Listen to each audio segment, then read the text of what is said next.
ਸਤਿ ਸ਼੍ਰੀ ਅਕਾਲ ਜੀ। News Asia Punjabi ਦੇਖ ਰਹੇ ਹੋ ਤੁਸੀਂ ਤੇ ਮੈਂ ਹਾਂ ਕੁਲਵੰਤ ਸਿੰਘ। ਸਿਹਤ ਮਾਮਲਿਆਂ ਨੂੰ ਲੈ ਕੇ ਮੈਂ ਅੱਜ ਇੱਕ ਵਾਰ ਫੇਰ ਡਾਕਟਰ ਪੰਕਜਪ੍ਰੀਤ ਸਿੰਘ ਦੇ ਨਾਲ ਇੱਕ ਅਜਿਹੀ ਵਿਚਾਰ ਚਰਚਾ ਕਰਨ ਜਾ ਰਿਹਾ ਜਿਸ ਵਿਚਾਰ ਚਰਚਾ ਤੋਂ ਬਾਅਦ ਤੁਸੀਂ ਬਹੁਤ ਕੁਝ ਹਾਸਲ ਕਰਨ ਵਾਲੇ ਹੋ, ਕਿਉਂਕਿ ਇਹ ਉਹ ਵਿਚਾਰ ਚਰਚਾ ਹੈ ਜਿਹੜੀ ਬਹੁਤ ਸਾਰੇ ਲੋਕਾਂ ਨਾਲ ਨੇੜੇ ਹੋ ਕੇ ਜੁੜੀ ਹੋਈ ਹੈ।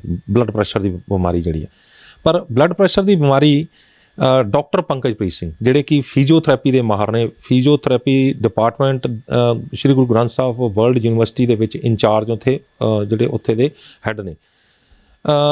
ਹੁਣ ਤੁਸੀਂ ਸੋਚ ਰਹੇ ਹੋਵੋਗੇ ਕਿ ਇੱਕ ਬਲੱਡ ਪ੍ਰੈਸ਼ਰ ਦੀ ਬਿਮਾਰੀ ਦਾ ਫਿਜ਼ੀਓਥੈਰੇਪੀ ਨਾਲ ਕੀ ਲੈਣਾ ਦੇਣਾ। ਇਹੋ ਕਾਰਨ ਸੀਗਾ ਜਿਹੜਾ ਜਿਸ ਨੇ ਮੈਨੂੰ ਮਜਬੂਰ ਕੀਤਾ ਕਿ ਡਾਕਟਰ ਪੰਕਜਪ੍ਰੀਤ ਸਿੰਘ ਦੇ ਨਾਲ ਜਿਹੜੀ ਇਹ ਗੱਲ ਨੂੰ ਅੱਗੇ ਵਧਾਇਆ ਜਾਵੇ ਕਿ ਫਿਜ਼ੀਓਥੈਰੇਪੀ ਦਾ ਬਲੱਡ ਪ੍ਰੈਸ਼ਰ ਦੇ ਵਿੱਚ ਕੀ ਰੋਲ ਹੋ ਸਕਦਾ, ਕਿਉਂਕਿ ਬਲੱਡ ਪ੍ਰੈਸ਼ਰ ਤੋਂ ਬਾਅਦ ਹੀ ਅੱਗੇ ਹੋਰ ਬਹੁਤ ਸਾਰੀਆਂ ਅਲਾਮਤਾਂ ਸ਼ੁਰੂ ਹੁੰਦੀਆਂ ਨੇ, ਬਹੁਤ ਸਾਰੀਆਂ ਬਿਮਾਰੀਆਂ ਜਿਹੜੀਆਂ ਸ਼ੁਰੂ ਹੁੰਦੀਆਂ ਨੇ। ਉਹਦੇ ਵਿੱਚ ਹਾਰਟ ਅਟੈਕ ਵੀ ਆਉਂਦਾ, ਉਹਦੇ ਵਿੱਚ ਹੈਮਰੇਜ ਵੀ ਆਉਂਦਾ ਅਤੇ ਉਹਦੇ ਵਿੱਚ ਲਕਵਾ ਵੀ ਆ ਜਾਂਦਾ। ਬਹੁਤ ਵੱਡੀਆਂ ਬਿਮਾਰੀਆਂ ਨੇ ਅਤੇ ਲਕਵਾ ਨਾ ਹੋਵੇ, ਹੈਮਰੇਜ ਨਾ ਹੋਵੇ, ਜਿਹੜਾ ਹਾਰਟ ਅਟੈਕ ਨਾ ਹੋਵੇ, ਇਹਦੇ ਲਈ ਆਪਾਂ ਨੂੰ ਪਹਿਲਾਂ ਹੀ ਕਿਹੜੇ ਪ੍ਰਬੰਧ ਕਰਨੇ ਚਾਹੀਦੇ ਨੇ ਜਿਹੜੇ ਕਿ ਆਪਾਂ ਇਹਨਾਂ ਬਿਮਾਰੀਆਂ ਤੋਂ ਬਚ ਸਕੀਏ। ਅਤੇ ਜੇਕਰ ਰੱਬ ਨਾ ਕਰੇ ਆਪਾਂ ਨੂੰ ਇਹ ਪ੍ਰੋਬਲਮ ਆ ਜਾਂਦੀ ਹੈ ਅਤੇ ਉਹਨਾਂ ਹਾਲਾਤਾਂ 'ਚ ਆਪਾਂ ਕਿਵੇਂ ਠੀਕ ਹੋਣਾ। ਡਾਕਟਰ ਸਾਹਿਬ ਤੁਹਾਡਾ ਨਿਊਜ਼ ਏਸ਼ੀਆ ਪੰਜਾਬੀ ਦੇ ਬਹੁਤ ਬਹੁਤ ਸਵਾਗਤ ਹੈ। ਬਹੁਤ ਬਹੁਤ ਧੰਨਵਾਦ ਕੁਲਵੰਤ ਜੀ, ਤੁਸੀਂ ਫਿਰ ਇੱਕ ਵਾਰ ਮੌਕਾ ਦਿੱਤਾ ਕਿ ਮੈਂ ਆਪਣੇ ਵਿਚਾਰ ਪ੍ਰਗਟ ਕਰ ਸਕਾਂ। ਧੰਨਵਾਦ ਤੁਹਾਡਾ ਜੀ, ਤੁਸੀਂ ਸਾਨੂੰ ਸਮਾਂ ਦਿੱਤਾ ਅਤੇ ਦਰਸ਼ਕਾਂ ਲਈ ਮਹੱਤਵਪੂਰਨ ਜਿਹੜੀ ਜਾਣਕਾਰੀ ਹੈ ਉਹ ਤੁਸੀਂ ਸਾਂਝਾ ਕਰਨ ਵਾਲੇ ਹੋ। ਡਾਕਟਰ ਸਾਹਿਬ, BP ਯਾਨੀ ਬਲੱਡ ਪ੍ਰੈਸ਼ਰ ਯਾਨੀ blood vessel disease, blood vessel disease ਜਿਹੜੀ ਇੱਕ ਅਜਿਹੀ ਬਿਮਾਰੀ ਹੈਗੀ ਹੈ ਜਿਹੜੀ ਕਿ ਨਾੜਾਂ ਨਾਲ, ਖੂਨ ਦੀਆਂ ਨਾੜਾਂ ਨਾਲ ਸੰਬੰਧ ਰੱਖਦੀ ਹੈ। ਵੈਸੇ ਤਾਂ ਫਿਜ਼ੀਓਥੈਰੇਪੀ ਦਾ ਜਿਹੜਾ ਰੋਲ ਹੈ ਉਹ ਮਸਲ, ਹੱਡੀਆਂ ਅਤੇ ਇਹਦੇ ਨਾਲ ਜ਼ਿਆਦਾ ਇਹਨਾਂ ਦਾ ਰੋਲ ਹੁੰਦਾ ਹੈਗਾ, ਪਰ ਨਾੜਾਂ ਦਾ ਰੋਲ ਜਿਹੜਾ ਕਿਉਂਕਿ ਇਹਦੇ ਵਿੱਚ ਇਹਨਾਂ ਦੇ ਟੈਂਡਰ ਅਤੇ ਹੋਰ ਵਿੱਚ ਜਿਹੜੀਆਂ ਚੀਜ਼ਾਂ ਉਹਨਾਂ ਨਾੜਾਂ ਦਾ ਰੋਲ ਵੀ ਇਹਨਾਂ ਦੇ ਵਿੱਚ ਹੀ ਆ ਜਾਂਦਾ, ਕਿਉਂਕਿ ਬਲੱਡ ਪ੍ਰੈਸ਼ਰ ਦਾ ਰੋਲ ਜਿਹੜਾ ਬਲੱਡ ਵੈਸਲ ਡਿਜ਼ੀਜ਼ ਦਾ ਰੋਲ ਜਿਹੜਾ ਉਹ ਨਾੜਾਂ ਦੇ ਵਿੱਚ ਜਿਹੜਾ ਉਹ ਕੁਛ ਜੰਮ ਜਾਣਾ ਜਾਂ ਉਹਦੇ ਨਾਲ ਉਹ ਅਕਸਰ ਕਹਿੰਦੇ ਹੁੰਦੇ ਨੇ ਡਾਕਟਰ ਕਿ ਆਪਾਂ ਟੂਟੀ ਨੂੰ ਜੇ ਚੱਲਦੀ ਟੂਟੀ ਨੂੰ ਜੇ ਅੱਗੋਂ ਬੰਦ ਕਰ ਲਈਏ ਅਤੇ ਪਿੱਛੋਂ ਪ੍ਰੈਸ਼ਰ ਆਏਗਾ ਅਤੇ ਉਹ ਕੰਮ ਹੋ ਜਾਂਦਾ, ਮਤਲਬ ਕਿ ਨਾੜ ਦੇ ਵਿੱਚ ਕੁਛ ਫਸ ਗਿਆ, ਇਹਦੇ ਕਰਕੇ ਜਿਹੜੀ ਉਹ ਪ੍ਰੈਸ਼ਰ ਵੱਧ ਗਿਆ। ਹੁਣ ਅਜਿਹੇ ਹਾਲਾਤਾਂ ਦੇ ਵਿੱਚ ਕੀ ਅੱਗੇ ਚੱਲ ਕੇ ਇਹ ਕਿਹੜੇ ਕਿਹੜੇ ਰੋਗ ਜਿਹੜੇ ਨੇ ਉਹ ਖਤਰਨਾਕ ਜਿਹੜੇ ਨੇ ਉਹ ਰੂਪ ਧਾਰ ਜਾਂਦੇ ਨੇ ਜਿਨ੍ਹਾਂ ਤੋਂ ਆਪਾਂ ਨੂੰ ਕਿਵੇਂ ਬਚ ਸਕਦੇ ਹਾਂ? ਬੜਾ ਹੀ ਵਧੀਆ ਸਵਾਲ ਪੁੱਛਿਆ ਜੀ। ਅੱਜ ਕੱਲ੍ਹ ਠੰਡ ਪੈ ਰਹੀ ਹੈ, ਠੰਡ ਕਰਕੇ ਆਪਾਂ ਪਾਣੀ ਘੱਟ ਪੀ ਰਹੇ ਹਾਂ ਅਤੇ ਆਪਾਂ ਨੂੰ ਪਸੀਨਾ ਵੀ ਘੱਟ ਆ ਰਿਹਾ ਠੰਡ ਕਰਕੇ। ਆਪਾਂ ਪਾਣੀ ਘੱਟ ਪੀ ਰਹੇ ਹਾਂ ਅਤੇ ਆਪਾਂ ਨੂੰ ਮਤਲਬ ਯੂਰਿਨ ਵੀ ਘੱਟ, ਪਿਸ਼ਾਬ ਵੀ ਆਪਾਂ ਘੱਟ ਜਾਂਦੇ ਹਾਂ। ਉਹਦੇ ਨਾਲ ਕੀ ਹੋ ਰਿਹਾ ਕਿ ਜਿਹੜੀ ਸਾਲਟ ਰਿਟੈਂਸ਼ਨ ਹੈ ਉਹ ਬਾਡੀ 'ਚ ਜ਼ਿਆਦਾ ਹੋ ਰਹੀ ਹੈ। ਸਾਲਟ ਰਿਟੈਂਸ਼ਨ ਕਰਕੇ ਜਿਹੜਾ BP ਉਹ ਜ਼ਿਆਦਾ ਵੱਧ ਰਿਹਾ, ਨਮਕ ਦੀ ਮਾਤਰਾ ਜਿਹੜੀ ਹੈ ਸਰੀਰ 'ਚ ਵੱਧ ਰਹੀ ਹੈ, ਉਹਦੇ ਕਰਕੇ BP ਵੱਧ ਰਿਹਾ। ਦੂਜੀ ਗੱਲ ਇਹ ਹੈ ਕਿ ਠੰਡ 'ਚ ਨਾ ਸਰੀਰ ਜਕੜਿਆ ਰਹਿੰਦਾ। ਇੱਦਾਂ ਹੀ ਆਪਣੀਆਂ ਜਿਹੜੀਆਂ ਬਲੱਡ ਵੈਸਲਸ ਨੇ, ਜਿਹੜੀਆਂ ਖੂਨ ਦੀ ਨਾੜਾਂ ਨੇ, ਉਹ ਸ਼ਰਿੰਕ ਕਰਦੀਆਂ ਨੇ। ਸ਼ਰਿੰਕ ਕਰਨ ਨਾਲ ਫਿਰ BP ਵੱਧ ਜਾਂਦਾ। ਹੁਣ ਮੁੱਦਾ BP ਦਾ। BP 'ਚ ਕਈ ਮਰੀਜ਼ ਨਾ ਬਹੁਤ ਵੱਡਾ ਇੱਕ ਬਲੰਡਰ ਮਾਰਦੇ ਨੇ। ਉਹ ਬਲੰਡਰ ਇਹ ਮਾਰਦੇ ਨੇ ਕਿ ਉਹ ਜਿਹੜੀ BP ਦੀ ਗੋਲੀ ਇੱਕ ਮੈਡੀਸਨ ਸਪੈਸ਼ਲਿਸਟ ਉਹਨਾਂ ਨੂੰ ਲਗਾਉਂਦਾ ਹੈ, ਉਹ ਛੱਡ ਦਿੰਦੇ ਨੇ, ਔਨ ਐਂਡ ਆਫ ਲੈਂਦੇ ਨੇ, ਆਪਣੀ ਮਰਜ਼ੀ ਕਰਦੇ ਨੇ। ਉੱਥੇ ਕੀ ਹੁੰਦਾ ਹੈ ਕਿ ਕਈ ਵਾਰੀ ਸਰੀਰ all of sudden BP raise ਕਰ ਦਿੰਦਾ, ਸ਼ੂਟ ਕਰ ਜਾਂਦਾ, ਅਤੇ ਉਹ ਸ਼ੂਟ ਕਰਨ ਨਾਲ ਸਭ ਤੋਂ ਵੱਡਾ ਜਿਹੜਾ ਨੁਕਸਾਨ ਹੁੰਦਾ ਹੈ, ਜਿਹੜਾ ਕਿ ਤੈਅ ਉਮਰ ਉਹ ਮਰੀਜ਼ ਭੁਗਤ ਸਕਦਾ, ਉਹ ਇਹ ਹੈ ਕਿ ਉਹਨੂੰ ਅਧਰੰਗ ਹੋ ਜਾਂਦਾ, ਉਹ ਹੈਮਰੇਜਿਕ ਹੋ ਜਾਂਦਾ। ਹੈਮਰੇਜਿਕ ਮਤਲਬ ਉਹ ਇੰਨਾ BP ਸ਼ੂਟ ਕਰ ਗਿਆ ਕਿ ਜਿਹੜੀ ਦਿਮਾਗ ਦੀ ਨਸ ਹੈ, ਜਿਹੜੀਆਂ ਬੜੀਆਂ ਨਸਾਂ ਨੇ, ਕੋਈ ਇੱਕ ਨਸ ਇਹੋ ਜਿਹੀ ਉਹ ਫਟ ਜਾਂਦੀ ਹੈ। ਉਹ ਫਟਣ ਕਰਕੇ ਅਧਰੰਗ ਹੋ ਜਾਂਦਾ।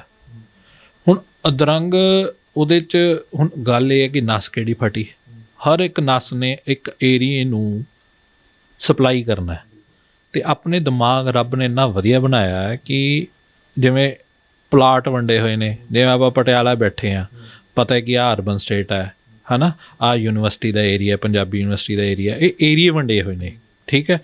ਇੱਦਾਂ ਆਪਣੇ ਦਿਮਾਗ ਦੇ ਵੀ ਏਰੀਏ ਵੰਡੇ ਹੋਏ ਨੇ। ਬੋਲਣ ਵਾਲਾ ਏਰੀਆ ਵੱਖਰਾ, ਦੇਖਣ ਵਾਲਾ ਵੱਖਰਾ, ਸਮਝਣ ਵਾਲਾ ਵੱਖਰਾ, ਸੁਣਨ ਵਾਲਾ ਵੱਖਰਾ, ਹੱਥ ਹਿਲਾਉਣ ਵਾਲਾ ਵੱਖਰਾ, ਫੀਲ ਕਰਨ ਵਾਲਾ ਵੱਖਰਾ। ਇਹ ਸਾਰੇ ਜਿਹੜੇ ਏਰੀਏ ਨੇ ਇਹਨਾਂ ਨੂੰ ਬਲੱਡ ਸਪਲਾਈ ਜਾ ਰਹੀ ਹੈ, ਤੇ ਜਦੋਂ ਬਲੱਡ ਸਪਲਾਈ ਫਟੀ ਗਈ ਤਾਂ ਜਿਹੜੀ ਫਟੀ ਉਸ ਹਿਸਾਬ ਨਾਲ ਉਹ ਕੰਮ ਹੋਣਾ ਬੰਦ ਹੋ ਜਾਂਦਾ ਹੈ। ਜਿਹੜੇ ਏਰੀਆ ਦੇ ਵਿੱਚ ਖੂਨ ਐਸਾ ਕੰਮ ਕਰਨਾ ਬੰਦ ਕਰ ਦਿੰਦਾ। ਜਿਹੜੇ ਏਰੀਆ ਦੇ ਵਿੱਚ ਜਾ ਕੇ ਫਟਣ ਤੋਂ ਬਾਅਦ ਖੂਨ ਫੈਲ ਗਿਆ, ਉਹ ਏਰੀਆ ਦੇ ਵਿੱਚ ਵੀ ਕੰਮ ਕਰਨਾ। ਹਾਂ, ਉੱਥੇ ਤਾਂ ਹੈ ਹੀ ਹੈ ਜੀ।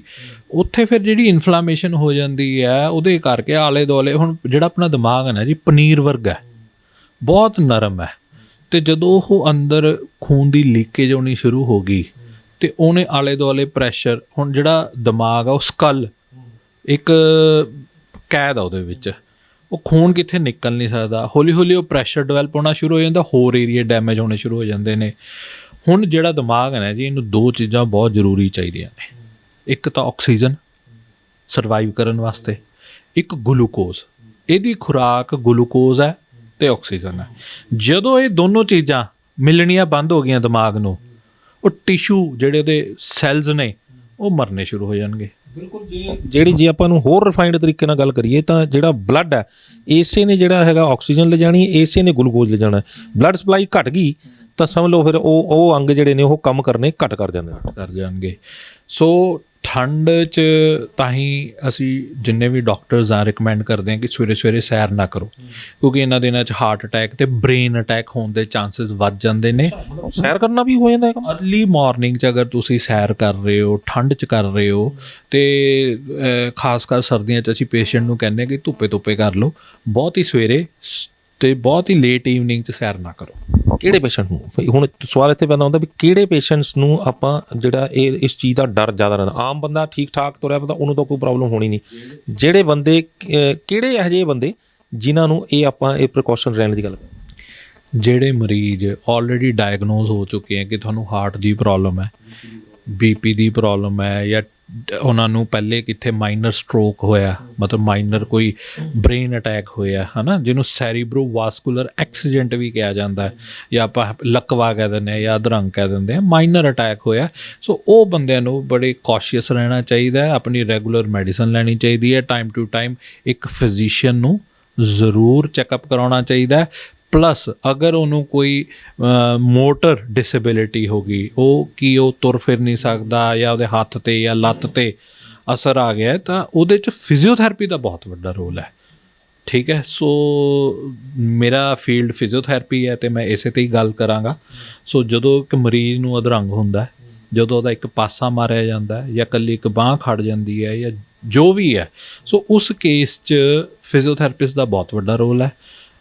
ਪਹਿਲਾ ਰੋਲ ਇਹ ਹੈ ਕਿ ਉਹਦੀ ਜਿਹੜੀ ਮਸਲਸ ਹੈ ਉਹਨੂੰ ਬਚਾ ਕੇ ਰੱਖਣਾ, ਉਹਦੇ ਜੋੜਾਂ 'ਚ ਕੋਈ ਡਿਫਾਰਮਿਟੀ ਨਾ ਹੋਣ ਦੇਣਾ। ਜਿਹੜੀਆਂ ਸੈਕੰਡਰੀ ਕੰਪਲਿਕੇਸ਼ਨਸ ਆ ਰਹੀਆਂ ਨੇ ਅਧਰੰਗ ਕਰਕੇ, ਜਿਹੜਾ ਨੁਕਸਾਨ ਹੋ ਗਿਆ, ਉਸ ਤੋਂ ਬਾਅਦ ਉਹ ਜਿਹੜੀਆਂ ਚੀਜ਼ਾਂ ਨਹੀਂ ਕਰ ਪਾ ਰਿਹਾ, ਉਹਨੂੰ ਵਾਪਸ ਕਰਾਉਣ ਵਿੱਚ ਫਿਜ਼ੀਓਥੈਰੇਪਿਸਟ ਦਾ ਬਹੁਤ ਵੱਡਾ ਰੋਲ ਹੈ। ਡਾਕਟਰ ਸਾਹਿਬ, ਆਪਾਂ ਅਧਰੰਗ 'ਤੇ ਆ ਗਏ, ਬੜੀ ਅੱਛੀ ਗੱਲ, ਆਪਾਂ ਨੇ ਵਧੀਆ ਜਾਣਕਾਰੀ ਦਿੱਤੀ। ਲੇਕਿਨ ਆਪਾਂ ਇੱਥੋਂ ਕਰ ਰਹੇ ਹਾਂ ਕਿ ਬਲੱਡ ਵੈਸਲ ਡਿਜ਼ੀਜ਼ ਯਾਨੀ ਕਿ ਬੀਪੀ ਅੱਗੇ ਚੱਲ ਕੇ ਭਿਆਨਕ ਰੂਪ ਨਾ ਧਾਰਨ ਕਰੇ। ਕੀ ਬੀਪੀ ਵਾਲੇ ਪੇਸ਼ੈਂਟ ਨੂੰ ਕੁਝ ਅਜਿਹਾ ਕਰਨਾ ਚਾਹੀਦਾ ਜਿਹੜਾ ਕਿ ਜਿਹੜੀ ਉਸ ਦਾ ਬੀਪੀ ਵੀ ਕੰਟਰੋਲ 'ਚ ਰਹੇ ਤੇ ਅੱਗੇ ਹੋਰ ਕਿਸੇ ਬਿਮਾਰੀ ਤੋਂ ਬਚ ਸਕੇ? ਦੇਖੋ ਜੀ, ਜਿਹੜੀ ਬੀਪੀ ਹੈ ਨਾ, ਇਹ ਲਾਈਫ ਸਟਾਈਲ ਡਿਜ਼ੀਜ਼ ਹੈਗੀ।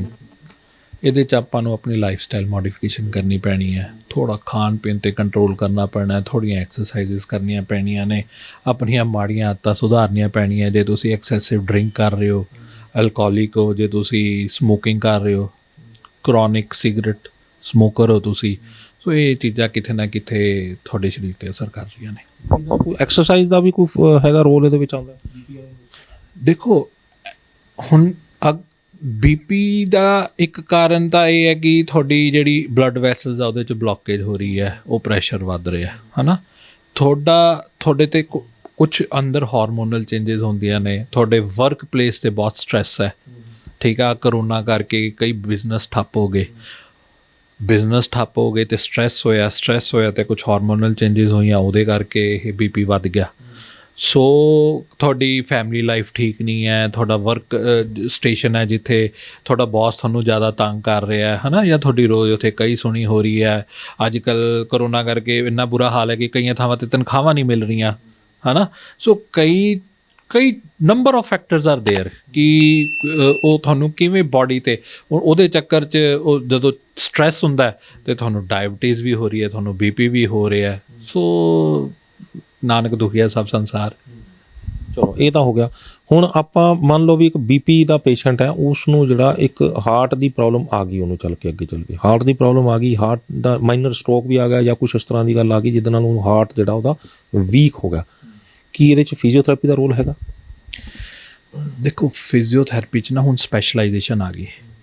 ਆਰਥੋ ਹੈ, MPT ortho, MPT cardio, MPT neuro, MPT sports, MPT peds and gynae. So ਜਿਹੜਾ ਆਪਣੇ ਇੱਥੇ ਪਤਾ ਕੀ ਟ੍ਰੈਂਡ ਚੱਲ ਰਿਹਾ, ਦਿਲ ਦੀ ਬਿਮਾਰੀ ਹੋ ਗਈ, ਫਿਜ਼ੀਸ਼ੀਅਨ ਨੂੰ ਦਿਖਾਇਆ, ਗੋਲੀਆਂ ਚੱਲੀ ਜਾਂਦੀਆਂ ਨੇ। ਉਹਨੂੰ ਵਾਪਸ ਉਸ ਫਾਰਮ 'ਚ ਲਿਆਉਣ ਵਾਸਤੇ ਐਮਪੀਟੀ ਕਾਰਡੀਓ ਦਾ ਬੜਾ ਵੱਡਾ ਰੋਲ ਹੈ। ਹਾਲੇ ਇੱਥੇ ਇੰਡੀਆ 'ਚ ਇੰਨੀ ਅਵੇਅਰਨੈਸ ਆਈ ਨਹੀਂ। ਡਾਇਟੀਸ਼ੀਅਨ ਦਾ ਰੋਲ ਹੈਗਾ, ਉਹ ਥੋੜ੍ਹੀ ਬਹੁਤੀ ਆ ਗਈ ਅਵੇਅਰਨੈਸ। ਠੀਕ ਹੈ ਜੀ। ਅਧਰੰਗ ਹੋ ਗਿਆ, ਪਹਿਲੇ ਅਧਰੰਗ ਹੁੰਦਾ ਸੀ ਨਾ, ਉਹ ਵਿਚਾਰਾ ਬਜ਼ੁਰਗ ਮੰਜੇ 'ਤੇ ਪਿਆ ਸੜਕਦਾ ਮਰ ਜਾਂਦਾ ਸੀਗਾ। ਹੁਣ ਫੇਰ ਥੋੜ੍ਹੀ ਅਵੇਅਰਨੈਸ ਆ ਗਈ ਹੈ ਕਿ ਅਗਰ ਫਿਜ਼ੀਓਥੈਰੇਪੀ ਕਰਾਵਾਂਗੇ ਤਾਂ ਬੰਦਾ ਤੁਰਨ ਫਿਰਨ ਲੱਗ ਜਾਊਗਾ, ਥੋੜ੍ਹਾ ਚੱਲਦਾ ਹੋ ਜਾਊਗਾ, ਆਪਣੇ ਜੋਗਾ ਹੋ ਜਾਊਗਾ। ਅਤੇ ਉਸ ਵੇਲੇ ਉਹ ਪੇਸ਼ੈਂਟ ਦੀ ਕੰਡੀਸ਼ਨ ਇਹ ਹੁੰਦੀ ਹੈ ਕਿ ਯਾਰ ਮੈਂ ਬਾਥਰੂਮ ਜਾਣ ਜੋਗਾ ਹੋ ਜਾ, ਮੈਨੂੰ ਬਸ ਡਾਕਟਰ ਸਾਹਿਬ ਇੰਨਾ ਕਰ ਦਿਓ ਕਿ ਮੈਂ ਬੈੱਡ ਤੋਂ ਉੱਠ ਕੇ ਸਾਹਮਣੇ, ਉਹ ਸਾਹਮਣੇ ਹੈ ਬਾਥਰੂਮ। ਪਹਿਲੇ ਤਾਂ ਖੇਤਾਂ 'ਚ ਜਾਂਦੇ ਸੀ, ਹੁਣ ਤਾਂ ਨਾਲ ਹੈ, ਬੰਦਾ ਉੱਥੇ ਨਹੀਂ ਜਾ ਸਕਦਾ। ਸੋ ਉਹ ਜਿਹੜਾ ਸਿਸਟਮ ਹੈ, ਉਹ ਇੱਕ ਫਿਜ਼ੀਓਥੈਰੇਪਿਸਟ ਬਹੁਤ ਹੈਲਪਫੁਲ ਹੋ ਸਕਦਾ ਹੈ ਪੇਸ਼ੈਂਟ ਵਾਸਤੇ। ਬਸ ਸ਼ਰਤ ਇਹ ਹੈ ਕਿ ਉਹਨੂੰ ਨੁਕਸਾਨ ਕਿੰਨਾ ਹੋਇਆ, ਉਹਦਾ ਬ੍ਰੇਨ ਡੈਮੇਜ ਕਿੰਨਾ ਹੋਇਆ, ਕਿੰਨੀ ਜਲਦੀ ਉਹ ਫਿਜ਼ੀਓਥੈਰੇਪਿਸਟ ਕੋਲ ਆਇਆ, ਕਿੰਨੀ ਜਲਦੀ ਇੱਕ ਨਿਊਰੋਲੋਜਿਸਟ ਨੇ ਰੈਫਰ ਕੀਤਾ ਫਿਜ਼ੀਓਥੈਰੇਪਿਸਟ ਕੋਲ। So it's A team work. ਦੇਖੋ ਦਵਾਈਆਂ ਨੇ ਆਪਣਾ ਕੰਮ ਕਰਨਾ ਹੈ ਅਤੇ ਫਿਜ਼ੀਓਥੈਰੇਪਿਸਟ ਨੇ ਆਪਣਾ ਕੰਮ ਕਰਨਾ ਹੈ। ਡਾਕਟਰ ਸਾਹਿਬ, ਆਪਾਂ ਜਦੋਂ ਅਧਰੰਗ ਦੀ ਗੱਲ ਕਰਦੇ ਹਾਂ ਤਾਂ ਉਦੋਂ ਦਿਮਾਗ ਦੇ ਵਿੱਚ ਇਹ ਆਉਂਦਾ ਕਿ ਜਿੰਨੀਆਂ ਵੀ ਬ੍ਰੇਨ ਦੇ ਵਿੱਚੋਂ ਨਾੜਾਂ ਨਿਕਲਦੀਆਂ ਨੇ, ਉਹ ਨਿਕਲਦੀਆਂ ਨੇ ਪਿੱਛੋਂ ਨਿਕਲ ਕੇ ਸਪਾਈਨਲ ਕਾਰਡ ਦੇ ਵਿੱਚੋਂ ਦੀ ਨਿਕਲ ਕੇ ਜਾਂਦੀਆਂ ਨੇ। ਸਪਾਈਨ ਦਾ ਜਦੋਂ ਅਧਰੰਗ ਹੁੰਦਾ, ਸਪਾਈਨ ਦਾ ਇਹਦੇ 'ਚ ਕਿੰਨਾ ਕੁ ਰੋਲ ਹੁੰਦਾ ਫਿਜ਼ੀਓਥੈਰੇਪੀ ਵਾਸਤੇ ਉਹਦੇ ਵਿੱਚ? ਨਹੀਂ, ਜਿਹੜੀ ਸਪਾਈਨਲ ਕਾਰਡ ਹੈ ਨਾ ਜੀ, ਉਹ ਨਰਵਸ ਹੁੰਦੀਆਂ ਨੇ, ਉਹ ਬਲੱਡ ਵੈਸਲਸ ਨਹੀਂ ਹੈ। ਬਲੱਡ ਵੈਸਲਸ ਇੱਥੋਂ ਇੰਟਰਨਲ ਕੈਰੋਟਿਡ ਆਰਟਰੀ ਜਾ ਰਹੀ ਹੈ, ਉਹ ਪੂਰਾ ਜਾਲ ਐਂ ਜਾ ਰਿਹਾ, ਉਹਨੂੰ ਸਰਕਲ ਆਫ ਵਿਲਿਸ ਕਹਿੰਦੇ ਆ ਸਾਡੀ ਮੈਡੀਕਲ ਟਰਮੀਨੋਲੋਜੀ 'ਚ। ਸੋ ਉਹ ਇਕੱਲਾ ਪਿੱਛੋਂ ਨਹੀਂ ਹੈ ਜੀ, ਉਹ ਇੱਧਰੋਂ ਵੀ ਜਾ ਰਿਹਾ, ਅੱਗੋਂ ਵੀ ਜਾ ਰਿਹਾ, ਇੱਦਾਂ ਦਾ ਕੁਛ ਨਹੀਂ ਹੈ। ਉਹ ਜਦੋਂ ਨਰਵਸ ਦਾ ਰੋਲ ਤਾਂ ਹੁੰਦਾ ਹੀ ਹੈ ਨਾ ਉਹਦੇ ਵਿੱਚ। ਜਦੋਂ ਮੈਂ ਦੱਸਦਾ ਜੀ, ਦੇਖੋ ਇੱਕ ਬਲੱਡ ਵੈਸਲ ਸਿਰਫ ਆਕਸੀਜਨ ਅਤੇ ਗਲੂਕੋਸ ਲੈ ਕੇ ਜਾ ਰਹੇ ਹੈ। ਜਿਹੜੀ ਨਰਵਸ ਹੈ ਉਹ ਦੋ ਟਾਈਪ ਦੀਆਂ ਨੇ, ਮੋਟਰ ਐਂਡ ਸੈਂਸਰੀ। ਮੋਟਰ ਦਾ ਮਤਲਬ ਇਹ ਹੈ ਕਿ ਦਿਮਾਗ ਨੇ ਸੋਚਿਆ ਹੱਥ ਹਿਲਾਓ, ਦਿਮਾਗ ਨੇ ਸੋਚਿਆ ਕਿ ਤੁਸੀਂ ਮਾਈਕ ਮੇਰੇ ਅੱਗੇ ਰੱਖਣਾ, ਇਹ ਮੋਟਰ ਵਰਕ ਹੋ ਰਿਹਾ। ਠੀਕ ਹੈ, ਮੈਂ ਤੁਹਾਡੇ ਇੱਥੇ ਆ ਚੁੰਡੀ ਮਾਰੀ, ਤੁਹਾਡੇ ਦਿਮਾਗ 'ਤੇ ਸੰਦੇਸ਼ਾ ਚਲਾ ਗਿਆ ਕਿ ਯਾਰ ਇੱਥੇ ਕੁਛ ਲੜਿਆ ਅਤੇ ਤੁਸੀਂ ਹੱਥ ਐਂ ਕਰਤਾ। ਠੀਕ ਹੈ, ਸੋ ਫੀਲ ਕੀਤਾ, ਉਹ ਸੈਂਸਰੀ ਹੈ। ਤੁਸੀਂ ਅੱਗੋਂ ਐਂ ਹੱਥ ਮਾਰਿਆ, ਉਹ ਮੋਟਰ ਹੈ। ਸੋ ਇਹ ਟੂ ਵੇ ਕਮਿਊਨੀਕੇਸ਼ਨ ਹੈ ਨਰਵਸ ਦੀਆਂ। ਨਰਵ ਨੇ ਤੁਹਾਡਾ ਮੈਸੇਜ ਦਿਮਾਗ ਤੱਕ ਲੈ ਕੇ ਜਾਣਾ ਵਾਇਆ ਸਪਾਈਨਲ ਕਾਰਡ, ਅਤੇ ਦਿਮਾਗ ਨੇ ਨਾਲ ਦੀ ਨਾਲ ਰਿਫਲੈਕਸ, ਠੀਕ ਹੈ, ਚਾਹੇ ਉਹ ਸਪਾਈਨਲ ਲੈਵਲ 'ਤੇ ਚਾਹੇ ਉਹ ਬ੍ਰੇਨ ਲੈਵਲ 'ਤੇ ਹੈ, ਉਹ ਮੈਸੇਜ ਪਹੁੰਚਾਉਣਾ ਇੱਥੇ ਕਿ ਨਹੀਂ ਆਹ ਕਰਨਾ ਹੈ। ਠੀਕ ਹੈ, ਔਰ ਕਮਾਲ ਦੀ ਗੱਲ ਇਹ ਹੈ ਜੀ, ਆਪਾਂ ਬ੍ਰੇਨ ਦਾ ਸਿਰਫ 7% ਹਿੱਸਾ ਯੂਜ਼ ਕਰਦੇ ਹਾਂ। ਠੀਕ ਹੈ, ਜਦੋਂ ਬ੍ਰੇਨ ਸੈੱਲ ਡੈਮੇਜ ਹੁੰਦੇ ਨੇ, ਉਹ ਛੋਟਾ ਜਿਹਾ ਹਿੱਸਾ ਡੈਮੇਜ ਹੁੰਦਾ ਹੈ। ਆਪਾਂ ਨਾਲ ਦੇ ਬ੍ਰੇਨ ਸੈੱਲਸ ਨੂੰ, ਨਾਲ ਦੇ ਨਿਊਰੋਨਲ ਸਰਕਟਸ ਡਿਵੈਲਪ ਕਰ ਸਕਦੇ ਹਾਂ ਤਾਂ ਕਿ ਉਹਨੂੰ ਦੁਬਾਰਾ ਤੋਂ ਖੜਾ ਕਰ ਸਕੀਏ ਬੰਦੇ ਨੂੰ। ਪਰ ਇਹ ਜਿਹੜਾ ਪ੍ਰੋਸੈਸ ਹੈ ਨਾ ਜੀ, ਇਹ ਬੜਾ ਸਲੋ ਹੈ, ਇਹਦੇ 'ਚ ਬੜੀ ਪੇਸ਼ੈਂਸ ਚਾਹੀਦੀ ਹੈ। ਇਹਦੇ 'ਚ ਮੈਂ ਇਹ ਕਹੂੰਗਾ ਕਿ ਜਦੋਂ ਆਪਾਂ ਇੱਕ ਛੋਟੇ ਬੱਚੇ ਨੂੰ ਲਿਖਣਾ ਸਿਖਾਉਂਦੇ ਹਾਂ, ਆਪਾਂ ਕੀ ਕਰਦੇ ਹਾਂ, ਆਪਾਂ ਉਹਨੂੰ ਪੈਨਸਿਲ ਦੇ ਦਿੰਦੇ ਹਾਂ ਕਿ ਆਲਾ ਕਾਟੇ ਮਾਰ ਲੈ। ਉਹਨੂੰ ਪੈਨਸਿਲ ਨਹੀਂ ਫੜਨੀ ਆਉਂਦੀ, ਉਹ ਪੈਨਸਿਲ ਐਂ ਫੜੂਗਾ ਜਿਵੇਂ ਚਾਕੂ ਫੜਿਆ ਹੋਇਆ। ਠੀਕ ਹੈ, ਹੌਲੀ ਹੌਲੀ ਉਹਨੂੰ 3 ਉਂਗਲਾਂ 'ਚ ਪੈਨਸਿਲ ਫੜਾਉਣੀ ਸਿਖਾਉਂਦੇ ਹਾਂ, ਫਿਰ ਉਹ ਕਾਟੇ ਮਾਰਨੇ ਸਿੱਖਦਾ। ਫਿਰ ਆਪਾਂ ਕੀ ਕਰਦੇ ਹਾਂ, ਉਹਨੂੰ ਨਾ ਕਲਰਡ ਪੈਨਸਿਲ ਦਿੰਦੇ ਹਾਂ ਜਾਂ ਕ੍ਰੇਯੋਨ ਦਿੰਦੇ ਹਾਂ ਕਿ ਬੇਟੇ ਆਹ ਸਰਕਲ ਹੈਗਾ ਜਾਂ ਆਹ ਸਕੁਏਅਰ ਹੈਗਾ, ਚੌਕੰਨਾ ਡੱਬਾ ਹੈਗਾ, ਆਹ ਕਲਰ ਇਹਦੇ ਵਿੱਚ ਰੱਖਣਾ, ਇਹ ਤੋਂ ਬਾਹਰ ਨਹੀਂ ਜਾਣਾ ਚਾਹੀਦਾ। ਉਹਦੇ ਨਾਲ ਕੀ ਹੈ, ਆਈ ਹੈਂਡ ਕੋਆਰਡੀਨੇਸ਼ਨ ਡਿਵੈਲਪ ਹੁੰਦੀ ਹੈ। ਉਹ ਰੰਗ ਉਹ ਡੱਬੇ ਦੇ ਵਿੱਚ ਕਰਦਾ, ਉਹਦਾ ਹੱਥ ਦਾ ਕੰਟਰੋਲ ਆਉਂਦਾ। ਠੀਕ ਹੈ ਜੀ, ਫਿਰ ਆਪਾਂ ਹੋਰ ਛੋਟੇ 'ਤੇ ਆ ਜਾਂਦੇ ਹਾਂ, ਫਿਰ ਆਪਾਂ ਉਹਨੂੰ ਲਿਖਣਾ ਸਿਖਾਉਂਦੇ ਹਾਂ। ਆਪਾਂ ਕਹਿੰਦੇ ਹਾਂ ਕਿ ਊੜਾ, ਠੀਕ ਹੈ, ਆਹ ਡੋਟਡ ਲਾਈਨ ਨੇ, ਬਸ ਇਹ ਲਾਈਨ ਦੇ ਉੱਤੇ ਤੂੰ ਪੈਨਸਿਲ ਘੁਮਾਉਣੀ ਹੈ। ਠੀਕ ਹੈ, 4 ਲਾਈਨਾਂ ਲਈ ਊੜਾ ਡੋਟਡ ਲਿਖਿਆ ਹੁੰਦਾ, ਉਹਦੇ 'ਤੇ ਉਹ ਪੈਨਸਿਲ ਘੁਮਾਉਂਦਾ। ਹੌਲੀ ਹੌਲੀ ਕੀ ਕਰਦੇ ਆ, ਉਹ 6-7 ਡਾਟ ਨੂੰ ਆਪਾਂ 2 ਡਾਟਾਂ 'ਚ ਲਾ ਦਿੰਦੇ ਆ, ਫਿਰ ਉਸ ਤੋਂ ਬਾਅਦ ਆਪਾਂ 4 ਲਾਈਨੀ ਤੋਂ 2 ਲਾਈਨੀ ਤੇ ਆ ਜਾਂਦੇ ਆ। ਫਿਰ ਉਹ ਬੱਚਾ ਇੰਨਾ ਐਕਸਪਰਟ ਹੋ ਜਾਂਦਾ ਕਿ ਇੱਕ ਸਫੇਦ ਕਾਗਜ਼ ਤੇ ਵੀ ਸਿੱਧਾ ਸਿੱਧਾ ਆਪਣੀ ਪੰਜਾਬੀ ਭਾਸ਼ਾ ਜਾਂ ਅੰਗਰੇਜ਼ੀ ਭਾਸ਼ਾ, ਜਿਹੜੀ ਵੀ ਉਹ ਭਾਸ਼ਾ ਯੂਜ਼ ਕਰ ਰਿਹਾ ਉਹ ਲਿਖ ਸਕਦਾ। ਸੋ ਇਹ ਕੀ ਹੈ, ਆਪਾਂ ਉਹ ਨਿਊਰੋਨਲ ਸਰਕਟ ਡਿਵੈਲਪ ਕੀਤੇ ਇੱਕ ਸਾਫ਼ ਸਲੇਟ ਤੇ, ਸਾਫ਼ ਬ੍ਰੇਨ ਤੇ। ਪਰ ਹੁਣ ਕੀ ਹੈ, ਰੀਹੈਬਿਲਿਟੇਸ਼ਨ ਕਰਨੀ ਹੈ। ਜਿਹੜੇ ਸੈੱਲ ਨੂੰ ਸਿਖਾਇਆ ਸੀ ਉਹ ਡੈਮੇਜ ਹੋ ਗਏ, ਹੁਣ ਨਵੇਂ ਸੈੱਲਸ ਨੂੰ ਸਿਖਾਉਣਾ ਹੈ। ਅਤੇ ਜਿਹੜਾ ਉਹ ਊੜਾ ਆੜਾ ਸਿਖਾਉਂਦੇ ਆ ਨਾ ਜੀ, ਉਹ 1 ਮਹੀਨੇ 'ਚ ਨਹੀਂ ਸਿੱਖਦਾ, ਉਹਨੂੰ ਸਾਲ ਜਾਂ 2 ਸਾਲ ਲੱਗ ਜਾਂਦੇ ਆ। ਸੋ ਇੱਥੇ ਹੀ ਫਿਜ਼ੀਓਥੈਰੇਪਿਸਟ ਉਹਨੂੰ ਮੁੜ ਕੇ ਉਸੇ ਬੱਚੇ ਵਾਲੀ ਸਟੇਜ ਤੋਂ ਮੁੜ ਜਵਾਨ ਵਾਲੀ ਸਟੇਜ 'ਤੇ ਲੈ ਕੇ ਆਉਂਦਾ। ਅਤੇ ਬੜੀ ਪੇਸ਼ੈਂਸ ਚਾਹੀਦੀ ਹੈ ਇੱਕ ਮਰੀਜ਼ ਨੂੰ ਵੀ ਅਤੇ ਇੱਕ ਫਿਜ਼ੀਓਥੈਰੇਪਿਸਟ ਨੂੰ ਵੀ। ਇੱਥੇ ਐਮਪਟੀ ਨਿਊਰੋ ਫਿਜ਼ੀਓਥੈਰੇਪਿਸਟ ਦਾ ਬਹੁਤ ਵੱਡਾ ਰੋਲ ਹੈ। ਡਾਕਟਰ ਸਾਹਿਬ, ਆਪਣੀ ਗੱਲ ਹੋਈ ਆ ਕਿ ਤੁਸੀਂ ਇਹ ਦੱਸਿਆ ਕਿ ਨਰਵਸ ਜਿਹੜੀ ਉਹ ਸੈਂਸੇਸ਼ਨ ਦੱਸਦੀ ਹੈ, ਨਰਵਸ ਦੀਆਂ ਜਿਹੜੀਆਂ ਨੇ ਉਹ ਆਪਾਂ ਨੂੰ ਮੋਟਰ ਜਿਹੜੀ ਇਲੈਕਟ੍ਰੀਸਿਟੀ ਜਿਹੜੀ ਆ ਉਹ ਜਿਹੜੀ ਉੱਥੇ ਤੱਕ ਪਹੁੰਚਾਉਂਦੀ ਆ ਵੀ ਤੂੰ ਇਹ ਕੰਮ ਕਰਨਾ, ਹੱਥ ਹਿੱਲਦਾ, ਉਹ ਬਿਜਲੀ ਆ ਗਈ ਉਹਦੇ 'ਚ। ਨਰਵਸ ਜਿਹੜੀਆਂ ਨੇ, ਜਦੋਂ ਬੰਦੇ ਨੂੰ ਕਿਸੇ ਨੂੰ ਅਧਰੰਗ ਹੋਇਆ, ਪੈਰਾਲਾਈਸਿਸ ਹੋਇਆ, ਤਾਂ ਉਹ ਨਰਵਸ ਜਿਹੜੀਆਂ ਨੇ ਉਹਨਾਂ ਨੂੰ ਤੁਸੀਂ ਦੱਸਿਆ ਵੀ ਆਪਾਂ ਨੂੰ ਬਹੁਤ ਟਾਈਮ ਲੱਗ ਜਾਂਦਾ ਉਹਨਾਂ ਨੂੰ ਕੰਟਰੋਲ ਦੇ ਵਿੱਚ ਲੈ ਕੇ ਆਉਣ ਲਈ। ਤਾਂ ਕੀ ਉਹਦੇ ਵਿੱਚ ਜਿਹੜਾ ਪੇਸ਼ੈਂਟ ਹੈਗਾ ਉਹਨੂੰ ਉਹਦੀ ਥੈਰੇਪੀ ਜਿਹੜੀ ਆ ਉਹ ਕਿਹੜੇ ਪਾਰਟ ਤੋਂ ਸ਼ੁਰੂ ਕੀਤੀ ਜਾਂਦੀ? ਕਿਉਂਕਿ ਮੈਂ ਫੇਰ ਉੱਥੇ ਆ ਰਿਹਾ ਕਿ ਸਪਾਈਨਲ ਕਾਰਡ ਦੇ ਵਿੱਚੋਂ ਜਿਹੜੀਆਂ ਨੇ ਉਹ ਨਰਵਸ ਜਿਹੜੀਆਂ ਉਹਨੂੰ ਨਿਕਲ ਕੇ ਜਾ ਰਹੀਆਂ ਨੇ। ਕੀ ਸਪਾਈਨ ਦਾ ਬਹੁਤ ਵੱਡਾ ਰੋਲ ਰਹਿੰਦਾ ਇਹਦੇ ਵਿੱਚ? ਮੈਂ ਇਹਦੇ 'ਚ ਨਾ ਤੁਹਾਨੂੰ ਕੁਛ ਇਮੈਜਿਨ ਕਰਨ ਨੂੰ ਕਹੂੰਗਾ। ਮੰਨ ਲਓ 1 ਸਾਲ ਦਾ ਜਾਂ 2 ਸਾਲ ਦਾ ਬੱਚਾ ਜਿਹੜਾ ਤੁਰਨਾ ਸਿੱਖ ਚੁੱਕਿਆ, ਜੇ ਉਹਨੂੰ ਤੁਸੀਂ ਬਾਲ ਸਿੱਟੋਗੇ ਕਿ ਆ ਲੈ ਕੈਚ ਕਰ, ਭਾਵੇਂ ਵੱਡੀ ਬਾਲ ਹੋਵੇ, ਹੈ ਨਾ, ਉਹ ਜਦੋਂ ਕੈਚ ਕਰਨ ਲੱਗੂਗਾ, ਹੈ ਨਾ, ਤਾਂ ਉਹਦੇ ਤੋਂ ਕੈਚ ਨਹੀਂ ਹੋਊਗੀ। ਠੀਕ ਹੈ, ਉਹ ਕਿਵੇਂ ਕਰੂਗਾ? ਉਹ ਐਂ ਹੱਥ ਮਾਰ ਦੂਗਾ। ਕਿਉਂ?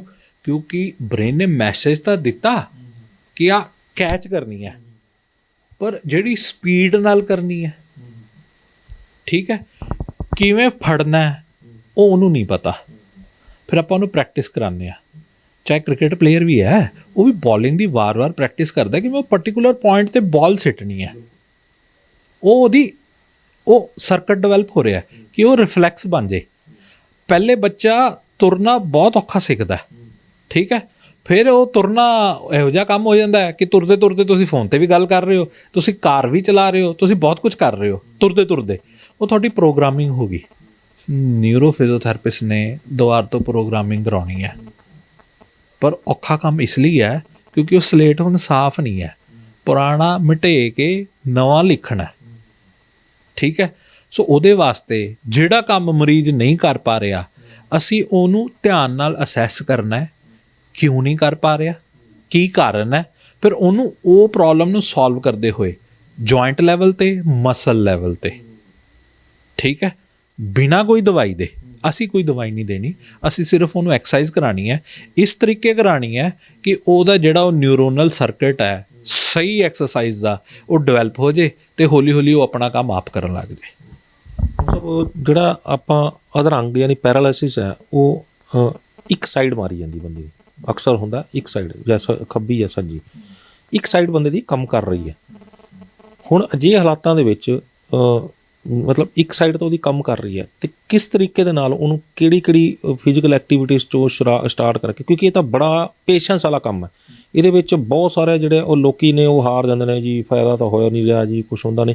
ਇਹ ਕਿੰਨਾ ਕੁ ਸਮਾਂ ਲੱਗਦਾ? ਵੈਸੇ ਤਾਂ ਇਹਦੇ 'ਚ ਜਵਾਬ ਤੁਹਾਡਾ ਇਹ ਹੋਏਗਾ, ਮੈਨੂੰ ਪਤਾ ਵੀ ਤੁਸੀਂ ਕਹੋਗੇ ਵੀ ਇਹ ਦੇਖਣਾ ਪਏਗਾ ਵੀ ਕਿੰਨਾ ਕੁ ਡੈਮੇਜ ਹੋਇਆ, ਲੇਕਿਨ ਫਿਰ ਵੀ ਜਿਹੜਾ ਇਹ ਇੱਕ ਦਰਸ਼ਕਾਂ ਦੀ ਜਾਣਕਾਰੀ ਇਹ ਤਾਂ ਆਪਾਂ ਦੱਸਣਾ ਚਾਹਾਂਗੇ ਕਿ ਇਹਦੇ 'ਚ ਪੇਸ਼ੈਂਸ ਰੱਖਣਾ ਪਏਗਾ। ਕਿੰਨਾ ਕੁ ਸਮਾਂ ਉਹ ਜਿਹੜਾ ਉਹਨਾਂ ਨੂੰ ਪੇਸ਼ੈਂਸ ਰੱਖਣਾ ਚਾਹੀਦਾ ਹੈ, ਜਿਹੜਾ ਕੋਈ ਅਧਰੰਗ ਦੇ ਪੇਸ਼ੈਂਟ ਨੂੰ ਆਪਾਂ ਨੋਰਮਲ ਤੋਂ ਇੱਕ ਤੁਰਨ ਫਿਰਨ ਲਾਇਕ ਤੱਕ ਜਿਹੜਾ ਉਹ ਬਣਾ ਸਕੀਏ? ਦੇਖੋ ਜੀ, ਇਹਦੇ 'ਚ ਨਾ ਸਭ ਨੂੰ ਵੱਡੀ ਪੇਸ਼ੈਂਸ ਮਰੀਜ਼ ਨੂੰ ਰੱਖਣੀ ਪੈਂਦੀ ਹੈ। ਉਦੋਂ ਜ਼ਿਆਦਾ ਪੇਸ਼ੈਂਸ ਉਹਨਾਂ ਦੇ ਉੱਤੇ ਜਿਹੜੀ ਕੇਅਰ ਟੇਕਰ ਨੇ ਉਹਨਾਂ ਨੂੰ ਡਬਲ ਰੱਖਣੀ ਪੈਂਦੀ ਹੈ। ਠੀਕ ਹੈ ਜੀ, ਅਤੇ ਨਾਲ ਫਿਜ਼ੀਓਥੈਰੇਪਿਸਟ ਨੂੰ।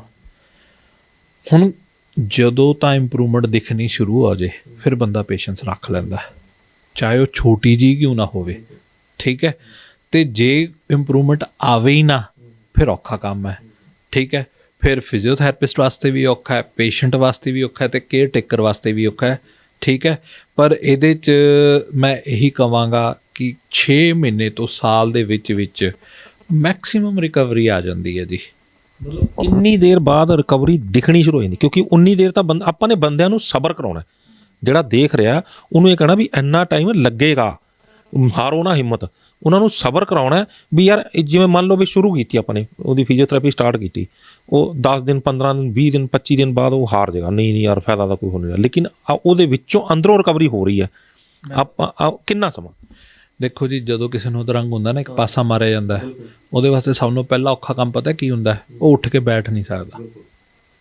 ਠੀਕ ਹੈ ਜੀ। ਫਿਜ਼ੀਓਥੈਰੇਪਿਸਟ ਕੋਲ ਟੈਕਨੀਕ ਹੈ ਕਿ ਉਹਨੂੰ ਉਠਾ ਕੇ ਆਪੇ ਉਹ ਕਿਵੇਂ ਬੈਠ ਸਕੇ। ਉਹ ਉਹਨੂੰ ਟੀਚ ਕਰਦਾ ਹੈ ਕਿ ਠੀਕ ਹੈ, ਤੇਰਾ ਦੂਜਾ ਪਾਸਾ ਥੋੜ੍ਹਾ ਵੀਕ ਹੈ, ਕਮਜ਼ੋਰ ਹੈ, ਪਰ ਤੂੰ ਕਿਸ ਤਰੀਕੇ ਉੱਠ ਕੇ ਬੈਠਣਾ ਹੈ। ਠੀਕ ਹੈ। ਅਤੇ ਜਦੋਂ ਉਹ ਉੱਠ ਕੇ ਬੈਠਦਾ ਹੈ ਨਾ, ਉਸ ਦਿਨ ਅੱਧੀ ਜੰਗ ਜਿੱਤ ਲੈਂਦੇ ਹਾਂ ਅਸੀਂ, ਕਿਉਂਕਿ ਮਰੀਜ਼ ਨੂੰ ਵੀ ਹੌਸਲਾ ਹੋ ਜਾਂਦਾ ਹੈ। ਅਤੇ ਜਦੋਂ ਮਰੀਜ਼ ਨੂੰ ਹੌਸਲਾ ਹੋ ਜਾਂਦਾ ਹੈ ਨਾ, ਅਸੀਂ ਅੱਧੀ ਜੰਗ ਜਿੱਤ ਲੈਂਦੇ ਹਾਂ, ਕਿਉਂਕਿ ਸਾਡਾ ਇਲਾਜ ਮਰੀਜ਼ ਦੇ ਹੌਸਲੇ 'ਤੇ ਹੈ। ਜੇ ਉਹ ਹੌਸਲਾ ਨਹੀਂ ਕਰੂਗਾ, ਉਹ ਵਿਸ਼ਵਾਸ ਨਹੀਂ ਕਰੂਗਾ, ਅਤੇ ਫਿਰ ਅਸੀਂ ਵੀ ਫੇਲੀਅਰ ਹੈ। ਠੀਕ ਹੈ ਨਾ ਜੀ। ਸੋ ਜਿਹੜੀ ਉਹ ਰਿਕਵਰੀ ਹੈ, ਉਹ ਕਿਸੇ ਦੀ 15 ਦਿਨ 'ਚ, ਕਿਸੇ ਦੀ 20 ਦਿਨ 'ਚ, ਕਿਸੇ ਦੀ ਮਹੀਨਾ, ਕਿਸੇ ਦੀ 2 ਮਹੀਨਾ। ਇਹਦੇ 'ਚ ਵੀ ਫਿਰ ਮੈਂ ਉਹੀ ਕਰਨਾ ਕਿ ਤੁਸੀਂ ਫਿਜ਼ੀਓਥੈਰੇਪਿਸਟ ਨੂੰ ਕਿੰਨਾ ਸੀਰੀਅਸਲੀ ਲੈ ਰਹੇ ਹੋ, ਤੁਹਾਨੂੰ ਆਪਣੇ ਆਪ 'ਤੇ ਕਿੰਨਾ ਯਕੀਨ ਹੈ, ਤੁਹਾਨੂੰ ਰੱਬ 'ਤੇ ਕਿੰਨਾ ਯਕੀਨ ਹੈ। ਕਹਿੰਦੇ ਨਾ, ਉਮੀਦ 'ਤੇ ਦੁਨੀਆ ਕਾਇਮ ਹੈ। ਸੋ ਇਹਦੇ 'ਚ ਮੈਂ ਇਹੀ ਕਹੂੰਗਾ ਕਿ ਉਮੀਦ 'ਤੇ ਹੀ ਟਰੀਟਮੈਂਟ ਕਾਇਮ ਹੈ ਜੀ। ਉਮੀਦ ਹੈ ਤਾਂ ਟਰੀਟਮੈਂਟ ਹੋਊਗਾ, ਜੇ ਉਮੀਦ ਹੀ ਛੱਡਤੀ ਤਾਂ ਫਿਰ ਟਰੀਟਮੈਂਟ ਨਹੀਂ ਹੋਊਗਾ।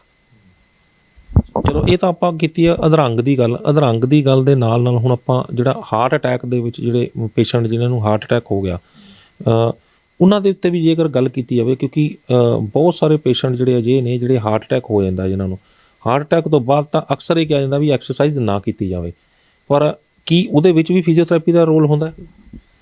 ਮੈਂ ਇਹੀ ਕਹਿ ਰਿਹਾ ਜੀ, ਉਹਦੇ 'ਚ ਐਮਪੀਟੀ ਕਾਰਡੀਓ ਦਾ ਬਹੁਤ ਵੱਡਾ ਰੋਲ ਹੈ। ਠੀਕ ਹੈ ਜੀ। ਹੁਣ ਹਾਰਟ ਅਟੈਕ ਹੋ ਗਿਆ, ਹੁਣ ਹਾਰਟ ਅਟੈਕ 'ਚ ਹੋ ਕੀ ਰਿਹਾ? ਉਸ ਤੋਂ ਬਾਅਦ ਸਟੰਟਿੰਗ ਹੋ ਰਹੀ ਹੈ। ਠੀਕ ਹੈ ਜੀ। ਜਾਂ ਸਟੰਟਿੰਗ ਫੇਲ ਹੋ ਗਈ, ਕੁਛ ਦੇਰ ਬਾਅਦ ਬਾਈਪਾਸ ਸਰਜਰੀ ਹੋ ਗਈ, ਇੱਥੇ ਤੋਂ ਇੱਥੇ ਤੱਕ ਛਾਤੀ ਖੋਲੀ। ਠੀਕ ਹੈ ਜੀ। ਖੋਲੀ, ਬਾਈਪਾਸ ਕੀਤਾ, ਫਿਰ ਸੀਤੀ। ਹੁਣ ਉਹ ਇੰਨਾ ਵੱਡਾ ਮੇਜਰ ਆਪਰੇਸ਼ਨ ਹੈ। ਠੀਕ ਹੈ। ਉਸ ਤੋਂ ਬਾਅਦ ਲੋਕਾਂ ਦੀ ਬਾਂਹ ਨਹੀਂ ਉੱਪਰ ਉੱਠਦੀ। ਇਹਦਾ ਸਾਈਡ ਇਫੈਕਟ ਹੈ ਫਰੋਜ਼ਨ ਸ਼ੋਲਡਰ ਹੋ ਗਿਆ। ਜੋ ਬਾਂਹ ਚੱਕਦਾ ਉਹਨੂੰ ਦਰਦ ਹੁੰਦੀ ਹੈ। ਸੋ ਇੱਥੇ ਫਿਜ਼ੀਓਥੈਰੇਪਿਸਟ ਹੈਲਪ ਕਰ ਸਕਦਾ ਹੈ ਨਾ, ਉਹਦਾ ਮੋਢਾ ਬਚਾਵੇ।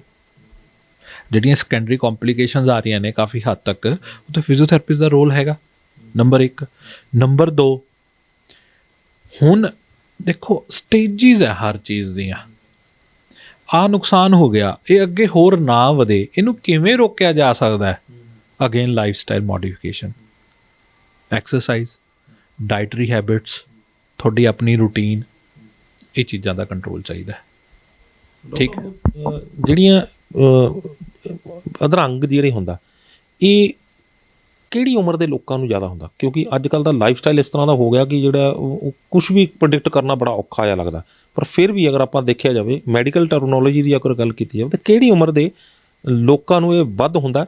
ਅਤੇ ਇਸ ਨੂੰ ਰਿਕਵਰ ਕਰਨ ਦੇ ਵਿੱਚ ਜਿਹੜਾ ਉਹ ਮਤਲਬ ਕੋਈ ਸਟੇਜਿਸ ਹੁੰਦੀਆਂ ਨੇ ਵੀ ਹਾਂ, ਜਿਸ ਤਰ੍ਹਾਂ ਤੁਸੀਂ ਦੱਸਿਆ ਵੀ ਬਿਠਾ ਤਾ ਆਪਾਂ ਨੇ, ਉੱਠ ਕੇ ਬਿਠਾ ਤਾ, ਅਤੇ ਕੋਈ ਇਸ ਤਰ੍ਹਾਂ ਦਾ ਹੁੰਦਾ ਵੀ ਜਿਹੜਾ ਆਪਾਂ ਇੱਕ ਵੀ ਇੰਨੀ ਦੇਰ ਦੇ ਵਿੱਚ ਆਪਾਂ ਇਹ ਵਾਲੀ ਉਮਰ ਦੇ ਬੰਦੇ ਜਿਹੜੇ ਰਿਕਵਰ ਕਰ ਜਾਂਦੇ ਨੇ, ਜਾਂ ਇੰਨੀ ਦੇਰ ਦੀ ਉਮਰ 'ਚ ਇਹ ਵਾਲਾ ਰਿਕਵਰ ਕਰਦੇ, ਜਾਂ ਫਿਰ ਵਿਲ ਪਾਵਰ ਦੇ ਉੱਤੇ ਡਿਪੈਂਡ ਕਰਦਾ ਹੁੰਦਾ? ਨਹੀਂ, ਇਹ ਜਿਹੜੀ ਰਿਕਵਰੀ ਦੇ ਚਾਂਸਿਸ ਹੈ ਨਾ ਜੀ, ਇਹ ਡਿਪੈਂਡ ਕਰਦਾ ਕਿ ਪੇਸ਼ੈਂਟ ਅਧਰੰਗ ਹੋਣ ਤੋਂ ਬਾਅਦ ਕਿੰਨੀ ਜਲਦੀ ਹਸਪੀਟਲ ਪਹੁੰਚਿਆ, ਉਹਦੀ ਕਿਹੜੀ ਆਰਟਰੀ ਫਟੀ ਹੈ, ਕਿਹੜੀ ਮਤਲਬ ਸੈਰੀਬਰਲ ਆਰਟਰੀ ਨੂੰ ਨੁਕਸਾਨ ਜ਼ਿਆਦਾ ਹੋਇਆ, ਕਿਸ ਲੈਵਲ 'ਤੇ ਹੋਇਆ। ਇੱਕ ਅਧਰੰਗ ਨਾ ਜੀ 3rd leading cause of death ਹੈ। ਬਜ਼ੁਰਗਾਂ 'ਚ ਵੀ ਹੋ ਰਿਹਾ, ਬੱਚਿਆਂ 'ਚ ਵੀ ਹੋ ਰਿਹਾ। ਠੀਕ ਹੈ। ਯੰਗਸਟਰਸ 'ਚ ਵੀ ਹੋ ਰਿਹਾ। ਰਿਕਵਰੀ ਦੇ ਚਾਂਸਿਸ ਏਜ ਰਿਲੇਟਡ ਵੀ ਹੈਗੇ ਨੇ। ਰਿਕਵਰੀ ਦੇ ਚਾਂਸਿਸ ਤੁਹਾਡੀ ਜੈਨੇਟਿਕ 'ਤੇ ਵੀ ਹੈ। ਤੁਹਾਡੇ ਮਾਂ ਪਿਓ ਨੂੰ ਹੋਇਆ ਸੀ ਹਾਰਟ ਅਟੈਕ ਜਾਂ ਅਧਰੰਗ, ਉਹਨਾਂ ਦੀ ਡੈਥ ਕਿਵੇਂ ਹੋਈ ਹੈ, ਤੁਹਾਡੀ ਕਿਵੇਂ, ਉਹ ਸਾਰੀ ਜੈਨੇਟਿਕ ਉਹ ਵੀ ਚੀਜ਼ਾਂ ਨੇ। ਤੁਹਾਡੀ ਲਾਈਫ ਸਟਾਈਲ, ਕਾਫੀ ਕੁਛ ਹੈ। ਹੁਣ ਗੱਲ ਇਹ ਹੈ ਕਿ ਰਿਕਵਰੀ, ਯੰਗ ਬੰਦਾ ਡੈਫੀਨੇਟਲੀ ਅੱਛਾ ਰਿਕਵਰ ਕਰੇਗਾ ਜੀ ਐਜ਼ ਕੰਪੇਅਰ ਟੂ ਓਲਡ। ਉਹਦਾ ਪੋਟੈਂਸ਼ੀਅਲ ਜ਼ਿਆਦਾ ਹੈ ਐਜ਼ ਕੰਪੇਅਰ ਟੂ ਓਲਡ। ਠੀਕ ਹੈ। ਪਰ ਮੈਂ ਪਿੱਛੇ ਜਿਹੀ ਡਾਟਾ ਪੜ੍ਹ ਰਿਹਾ ਸੀਗਾ, ਥੋੜ੍ਹਾ ਪੁਰਾਣਾ ਡਾਟਾ ਸੀਗਾ, ਆਈ ਥਿੰਕ ਸੋ 6 ਲੱਖ ਬੰਦਿਆਂ ਨੂੰ ਹੋ ਰਿਹਾ 1 ਸਾਲ 'ਚ ਅਧਰੰਗ। ਇੰਡੀਆ 'ਚ ਨਹੀਂ, ਇਹ ਅਮਰੀਕਾ ਦਾ ਡਾਟਾ ਸੀ, ਕਿਤੇ ਮੈਂ ਪੇਪਰ 'ਚ ਪੜ੍ਹ ਰਿਹਾ ਸੀਗਾ। 6 ਲੱਖ ਬੰਦਿਆਂ ਨੂੰ ਇਹ ਅਧਰੰਗ ਹੋ ਰਿਹਾ ਤੇ 3rd leading cause of death ਮੰਨਿਆ ਜਾ ਰਿਹਾ ਇਹ ਇਨ ਅਮਰੀਕਾ, ਯੂਨਾਈਟਿਡ ਸਟੇਟਸ।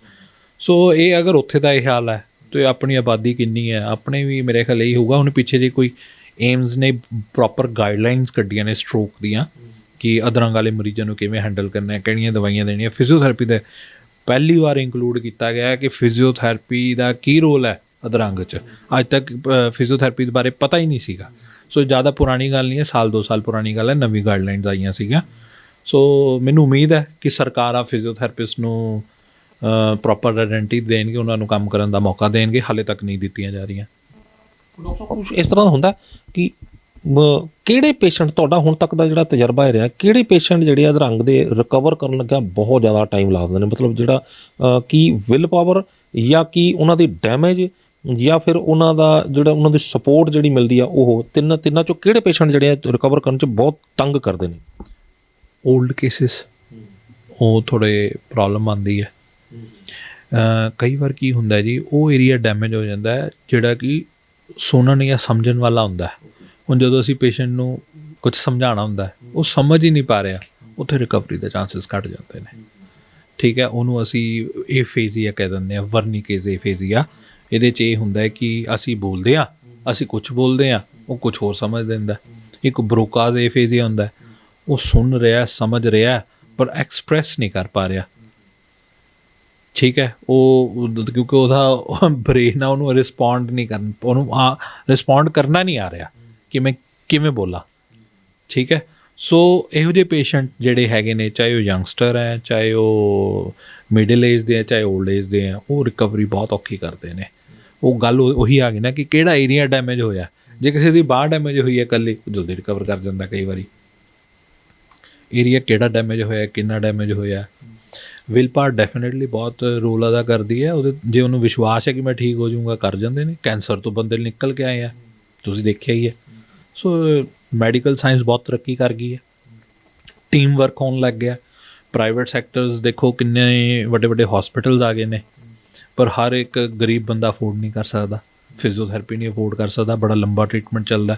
ਹੁਣ ਇੱਕ ਫਿਜ਼ੀਓਥੈਰੇਪਿਸਟ ਅਗਰ ਹੋਮ ਵਿਜ਼ਿਟ ਕਰਦਾ ਹੈ ਅਤੇ 1000 ਰੁਪਇਆ ਲੈਂਦਾ ਹੈ ਘੱਟੋ ਘੱਟ। ਉਹਨੂੰ ਵਿਚਾਰਾ ਬੰਦਾ ਰੋਜ਼ ਦੇ 1000 ਰੁਪਏ ਅਤੇ 30,000 ਰੁਪਇਆ ਹੋ ਗਿਆ, ਅਤੇ 6 ਮਹੀਨੇ ਤੋਂ ਸਾਲ ਟਰੀਟਮੈਂਟ ਚੱਲੇ, ਉਹ ਕਿੱਥੋਂ ਅਫੋਰਡ ਕਰ ਲਏਗਾ? ਉਹ ਵਿੱਚ ਹੀ ਛੱਡ ਜਾਂਦਾ। ਕੀ ਰਿਕਵਰੀ ਲਿਆਓਗੇ ਤੁਸੀਂ?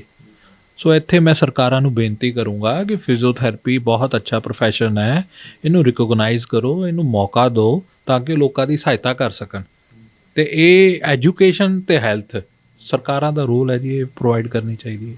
ਐਜੂਕੇਸ਼ਨ ਐਂਡ ਹੈਲਥ ਸਰਕਾਰਾਂ ਦਾ ਰੋਲ ਹੈ ਕਿ ਉਹ ਪ੍ਰੋਵਾਈਡ ਕਰਾਉਣ, ਪਰ ਸਰਕਾਰਾਂ ਕਿੱਦਾਂ ਦੀਆਂ ਹੁੰਦੀਆਂ ਨੇ ਇਹ ਤਾਂ ਆਪਾਂ ਨੂੰ ਪਤਾ ਹੀ ਆ। ਆਪਣੇ ਹੀ ਕਸੂਰ ਆਪਣੇ ਨੇ ਕਿ ਆਪਾਂ ਇੱਦਾਂ ਦੀਆਂ ਸਰਕਾਰਾਂ ਚੁਣ ਲੈਣੇ ਜਿਹੜੀਆਂ ਸੁਣਦੀਆਂ ਹੀ ਨਹੀਂ ਹੈਗੀਆਂ। ਸਾਡੇ ਕੋਲ ਸਾਰਾ ਟੈਕਸ ਲੈ ਕੇ ਸਾਨੂੰ ਲੁੱਟਦੇ ਵੀ ਨੇ, ਕੁੱਟਦੇ ਵੀ ਨੇ, ਅਤੇ ਹਾਲਾਤ ਸਾਡੇ ਸਾਰੇ ਉੱਦਾਂ ਦੇ ਨੇ। ਪਰ ਆਪਾਂ ਫਿਰ ਵੀ ਅਗਰ ਸ਼ੁਰੂਆਤ ਜਿਹੜੀ ਹੁੰਦੀ ਹੈ ਉਹ ਬਲੱਡ ਪ੍ਰੈਸ਼ਰ ਤੋਂ ਹੁੰਦੀ ਹੈ, ਤਾਂ ਜੇਕਰ ਬਲੱਡ ਪ੍ਰੈਸ਼ਰ ਜਿਹੜਾ ਉਹਦੇ ਵਿੱਚ ਆਪਾਂ ਫਿਜ਼ੀਓਥੈਰੇਪੀ ਦੀ ਅਗਰ ਗੱਲ ਕਰੀਏ ਤਾਂ ਆਪਾਂ ਫਿਰ ਉੱਥੇ ਹੀ ਆਉਂਦੇ ਹਾਂ ਕਿ ਬੋਡੀ ਦੇ ਅੰਦਰ ਜਿਹੜਾ ਜਿੰਨੀ ਵੀ ਜਿਹੜਾ ਉਹ ਕੁਛ ਵੀ ਕੈਰੀਅਰ ਹੈ ਉਹ ਬਲੱਡ ਹੈ। ਕੋਈ ਵੀ ਚੀਜ਼ ਜਾਂਦੀ ਹੈ ਉਹਦਾ ਕੈਰੀਅਰ ਬਲੱਡ ਹੈ। ਤਾਂ ਬਲੱਡ ਦੇ ਵਿੱਚੋਂ ਹੀ ਨਿਊਟ੍ਰੀਸ਼ਨ ਜਾ ਰਹੇ ਨੇ, ਬਲੱਡ ਵਿੱਚੋਂ ਦੇ ਵਿੱਚ ਆਕਸੀਜਨ ਜਾ ਰਹੀ ਹੈ, ਹਰ ਚੀਜ਼ ਜਿਹੜੀ ਬਲੱਡ ਦੇ ਥਰੂ ਜਾ ਰਹੀ ਹੈ। ਤਾਂ ਆਕਸੀਜਨ ਦਾ ਰੋਲ ਜਿਹੜਾ ਬਲੱਡ ਦੇ ਵਿੱਚ ਬਹੁਤ ਵੱਡਾ ਹੁੰਦਾ। ਅਤੇ ਬਹੁਤ ਵਾਰੀ ਇਸ ਤਰ੍ਹਾਂ ਵੀ ਹੁੰਦਾ ਕਿਉਂਕਿ ਇਹਦੇ ਵਿੱਚ BP ਦੇ ਵਿੱਚ ਵੀ ਆਪਾਂ ਇਹ ਕਹਿ ਸਕਦੇ ਹੈਗੇ ਹਾਂ ਕਿ ਆਕਸੀਜਨ ਜੇਕਰ ਘਟਦੀ ਹੈ ਤਾਂ ਉਹਦੇ ਨਾਲ ਵੀ ਫਰਕ ਬਹੁਤ ਵੱਡਾ ਪੈਂਦਾ ਹੈਗਾ। ਅਤੇ ਆਕਸੀਜਨ ਨੂੰ ਲੈ ਕੇ ਆਉਣਾ ਜਿਹੜਾ ਉਹ ਐਕਸਰਸਾਈਜ਼ ਦਾ ਬੜਾ ਵੱਡਾ ਰੋਲ ਰਹਿੰਦਾ, ਇੱਕ ਫਿਜ਼ੀਓਥੈਰੇਪੀ ਦਾ ਵੱਡਾ ਰੋਲ ਰਹਿੰਦਾ। ਕੀ ਕਹਿਣਾ ਚਾਹੋਗੇ? ਬਿਲਕੁਲ ਜੀ, ਜਦੋਂ ਤੁਸੀਂ ਐਕਸਰਸਾਈਜ਼ ਕਰਦੇ ਹੋ, ਠੀਕ ਹੈ, ਤੁਹਾਡਾ ਸਾਰਾ ਮੈਟਾਬੋਲਿਕ ਰੇਟ ਫਾਸਟ ਹੋ ਜਾਂਦਾ। ਉਹ ਫਾਸਟ ਹੁੰਦਾ, ਆਕਸੀਜਨ ਇਨਟੇਕ ਫਾਸਟ ਹੋ ਜਾਂਦੀ ਹੈ, ਤੁਹਾਡੀ ਪਿਊਰੀਫਿਕੇਸ਼ਨ ਬਲੱਡ ਦੀ ਬਹੁਤ ਵਧੀਆ ਹੁੰਦੀ ਹੈ। ਤੁਸੀਂ ਮੈਡੀਟੇਸ਼ਨ ਕਰਦੇ ਹੋ, ਤੁਸੀਂ ਡੀਪ ਬਰੀਥਿੰਗ ਐਕਸਰਸਾਈਜ਼ਸ ਕਰਦੇ ਹੋ। ਸੋ ਇਹ ਸਾਰੇ ਨਾਲ ਮੇਨ ਮਕਸਦ ਇਹੀ ਹੈ ਕਿ ਫਰੈਸ਼ ਏਅਰ ਅੰਦਰ ਜਾਵੇ, ਆਕਸੀਜਨ ਇਨਟੇਕ ਵਧੇ, ਤੁਹਾਡੀ ਐਂਡਿਓਰੈਂਸ ਵਧੇ, ਹੈ ਨਾ, ਤੁਹਾਡੀ ਲੰਗ ਕੈਪੈਸਿਟੀਜ਼ ਵਧਣ, ਅਤੇ ਉਹਦੇ ਨਾਲ ਤੁਹਾਨੂੰ ਬੈਨੀਫਿਟ ਹੀ ਮਿਲੇਗਾ। ਅੱਛਾ, ਇਹਦੇ 'ਚ ਮੈਂ ਇੱਕ ਗੱਲ ਹੋਰ ਜੋੜਾਂਗਾ ਜੀ ਕਿ ਦੇਖੋ BP, ਕਿਉਂਕਿ ਆਪਾਂ ਗੱਲ ਕੀਤੀ BP ਕਰਕੇ, ਅਤੇ ਅਧਰੰਗ ਹੁੰਦਾ ਜਦੋਂ BP, ਅਤੇ ਪਿੰਡਾਂ 'ਚ ਨਾ ਕਈ ਵਾਰੀ ਉਹ ਫੀਮ ਖਵਾ ਦਿੰਦੇ ਨੇ। ਜੇ ਉਹ ਹੈਮਰੇਜਿਕ ਹੈ, ਨਸ ਫਟ ਗਈ ਤੇ ਉਦੋਂ ਤੁਸੀਂ ਅਫੀਮ ਖਵਾਤੀ, ਉਹ ਬੰਦਾ ਮਰ ਜੂਗਾ।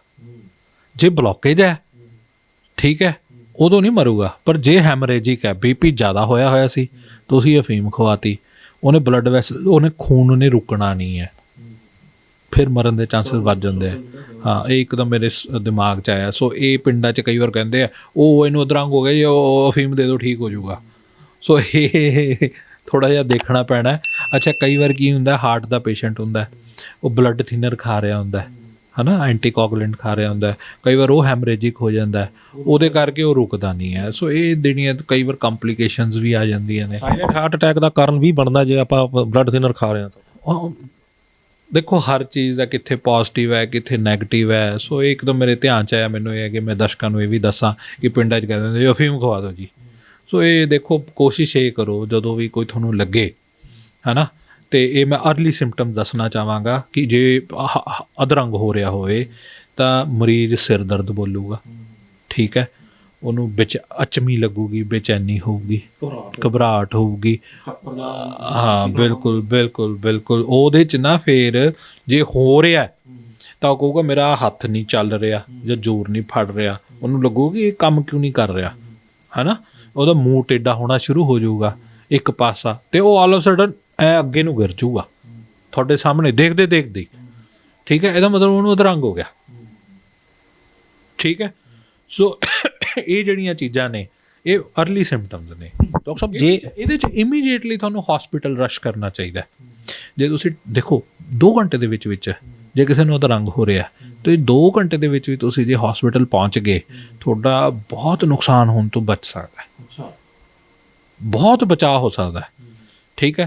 ਕਿਉਂਕਿ ਡਾਕਟਰਸ ਕੋਲ ਕੁਛ ਅਰਲੀ ਮੈਡੀਕੇਸ਼ਨਸ ਇਹੋ ਜਿਹੀਆਂ ਹੁੰਦੀਆਂ ਨੇ ਜਿਹੜਾ ਨੁਕਸਾਨ ਹੋਣ ਤੋਂ ਰੋਕ ਸਕਦੀਆਂ ਨੇ। ਅਗਰ ਹੈਮਰੇਜਿਕ ਹੋ ਰਿਹਾ ਤਾਂ ਉਹ ਕੁਛ ਇਹੋ ਜਿਹੀਆਂ ਦਵਾਈਆਂ ਦੇਣਗੇ ਕਿ ਉਹ ਰੁਕੇ, ਬਲੱਡ ਕਲੌਟ ਹੋ ਜੇ, ਹੈ ਨਾ। ਸੀਟੀ ਸਕੈਨ ਕਰਾਉਣਗੇ ਜਾਂ ਜੋ ਅਰਲੀ ਇਨਵੈਸਟੀਗੇਸ਼ਨਸ ਕਰਾਉਣੀਆਂ ਨੇ ਉਹ ਕਰਾ ਕੇ ਉਹ ਤੁਹਾਡਾ ਕਾਫੀ ਨੁਕਸਾਨ ਹੋਣ ਤੋਂ ਰੋਕਿਆ ਜਾ ਸਕਦਾ ਹੈ। ਡਾਕਟਰ ਸਾਹਿਬ, ਬੀਪੀ ਦੇ ਵਿੱਚ ਐਕਸਰਸਾਈਜ਼ ਮੈਂ ਸਟਾਰਟ ਫਿਰ ਉੱਥੇ ਕਰ ਰਿਹਾ। ਬੀਪੀ 'ਚ ਐਕਸਰਸਾਈਜ਼ ਕਰਨੀਆਂ ਤਾਂ ਮਨਾ ਕੀਤੀਆਂ ਜਾਂਦੀਆਂ, ਬਟ ਕੋਈ ਕੁਛ ਤਾਂ ਐਸਾ ਹੁੰਦਾ ਜਿਹੜਾ ਕਿ ਬੋਡੀ ਨੂੰ ਆਪਾਂ ਅੰਦਰ ਆਪਾਂ ਕੁਝ ਇਸ ਤਰ੍ਹਾਂ ਦਾ ਕਰੀਏ ਜਿਹੜਾ ਕਿ ਬਲੱਡ ਪ੍ਰੈਸ਼ਰ ਵੀ ਕੰਟਰੋਲ 'ਚ ਹੋਵੇ ਆਪਣਾ, ਅਤੇ ਕੁਝ ਉਸ ਨੂੰ ਜਿਹੜਾ ਅੰਦਰ ਜਿਹੜੀ ਆਕਸੀਜਨ ਲੈਵਲ ਵੀ ਜਾਵੇ, ਅੰਦਰ ਜਿਹੜਾ ਨਿਊਟ੍ਰੀਸ਼ਨਸ ਵੀ ਜਿਹੜੀ ਫਲੋ ਵੀ ਵਧੀਆ ਹੋ ਜੇ। ਕੋਈ ਐਸਾ ਹੈ ਜਿਹੜਾ ਕਿ ਬੀਪੀ ਵੇਲੇ ਵੀ ਜਿਹੜੀ ਐਕਸਰਸਾਈਜ਼ ਆਪਾਂ ਕਰਕੇ ਆਪਾਂ ਬੋਡੀ ਨੂੰ ਜਿਹੜੀ ਉਹ ਰਿਲੈਕਸ ਕਰ ਸਕਦੇ ਹਾਂ? ਦੇਖੋ, ਇੱਦਾਂ ਕੁਛ ਨਹੀਂ ਹੈ ਕਿ ਆਪਾਂ ਐਕਸਰਸਾਈਜ਼ ਕਰਨੀ ਨਹੀਂ ਹੈ, ਠੀਕ ਹੈ।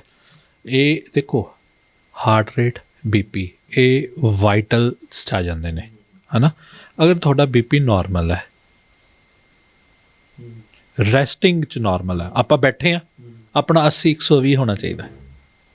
ਜੇ 80-120 ਹੈ ਫਿਰ ਆਪਾਂ ਐਕਸਰਸਾਈਜ਼ ਕਰ ਸਕਦੇ ਹਾਂ। ਜੇ ਆਪਣਾ ਬੈਠੇ ਬੈਠੇ ਵੀ 120 ਦੀ ਥਾਂ 'ਤੇ 180 ਹੈ, 80 ਥਾਂ 'ਤੇ 110 ਹੈ, ਜੇ ਹੁਣ ਐਕਸਰਸਾਈਜ਼ ਕਰਾਂਗੇ ਫਿਰ ਪਟਾਕਾ ਪਊਗਾ। ਸੋ ਅਗਰ ਤੁਹਾਡਾ ਰੈਸਟਿੰਗ ਹਾਰਟ ਰੇਟ ਜਿਹੜਾ ਕਿ 70 ਤੋਂ 75 ਹੈ, ਠੀਕ ਹੈ, ਜਾਂ ਤੁਹਾਡਾ ਬੀਪੀ 80 ਤੋਂ 120 ਹੈ, ਤਾਂ ਤੁਸੀਂ ਨੋਰਮਲ ਹੋ, ਚਾਹੇ ਉਹ ਦਵਾਈ ਨਾਲ ਹੀ ਹੈ, ਠੀਕ ਹੈ। ਜੇ ਤੁਹਾਡੀ ਹਾਰਟ ਰੇਟ ਬੈਠੇ ਬੈਠੇ ਵੀ 100 ਤੋਂ ਵੱਧ ਹੈ ਤਾਂ ਇਹ ਟੈਕੀਕਾਰਡੀਆ, ਇਹ ਠੀਕ ਨਹੀਂ ਹੈ, ਡਾਕਟਰ ਨੂੰ ਦਿਖਾਓ। ਬੈਠੇ ਬੈਠੇ ਵੀ ਤੁਹਾਡੀ ਦਿਲ ਦੀ ਧੜਕਣ ਤੇਜ਼ ਹੈ, ਇਹ ਠੀਕ ਨਹੀਂ ਹੈ। ਜੇ ਤੁਹਾਡੀ ਦਿਲ ਦੀ ਧੜਕਣ 60 ਤੋਂ ਥੱਲੇ ਹੈ ਬੈਠੇ ਬੈਠੇ ਵੀ, ਪਲੇਅਰਸ ਨੂੰ ਛੱਡ ਕੇ, ਕਿਉਂਕਿ ਉਹਨਾਂ ਦਾ ਦਿਲ ਇੰਨਾ ਤਗੜਾ ਹੋ ਜਾਂਦਾ ਹੈ, ਉਹ ਇੱਕ ਪੰਪ 'ਚ ਹੀ ਬਹੁਤ ਖੂਨ ਪਹੁੰਚਾ ਦਿੰਦੇ ਆ ਬਲੱਡ ਨੂੰ, ਪਲੇਅਰਸ ਨੂੰ ਛੱਡ ਕੇ। ਅਗਰ ਨਾਰਮਲ ਬੰਦੇ ਦਾ 60 ਤੋਂ ਥੱਲੇ ਹੈ ਬੈਠੇ ਬੈਠੇ, ਉਹ ਬ੍ਰੈਡੀਕਾਰਡੀਆ, ਪਰ ਇੰਨਾ ਖਤਰੇ ਵਾਲਾ ਕੰਮ ਨਹੀਂ ਹੈ ਜਿੰਨਾ ਕਿ ਟੈਕੀਕਾਰਡੀਆ ਜਾਂ ਹਾਈ ਬੀਪੀ ਹੋਣਾ, ਠੀਕ ਹੈ ਜੀ। ਸੋ ਮੈਂ ਇਹ ਕਹੂੰਗਾ ਕਿ ਐਕਸਰਸਾਈਜ਼ ਕਰੋ। ਅੱਜ ਕੱਲ੍ਹ ਬਹੁਤ ਸਾਧਨ ਆ ਗਏ ਨੇ, ਹੈ ਨਾ। ਉਹ ਆਪਾਂ ਉਂਗਲ 'ਤੇ ਲਾਉਂਦੇ ਹਾਂ ਅਤੇ ਆਪਾਂ ਨੂੰ ਨਾਲ ਦੀ ਨਾਲ ਸੈਚੂਰੇਸ਼ਨ ਪਤਾ ਲੱਗ ਜਾਂਦੀ ਹੈ ਆਕਸੀਜਨ ਦੀ ਕਿ ਕਿੰਨੀ ਹੈ।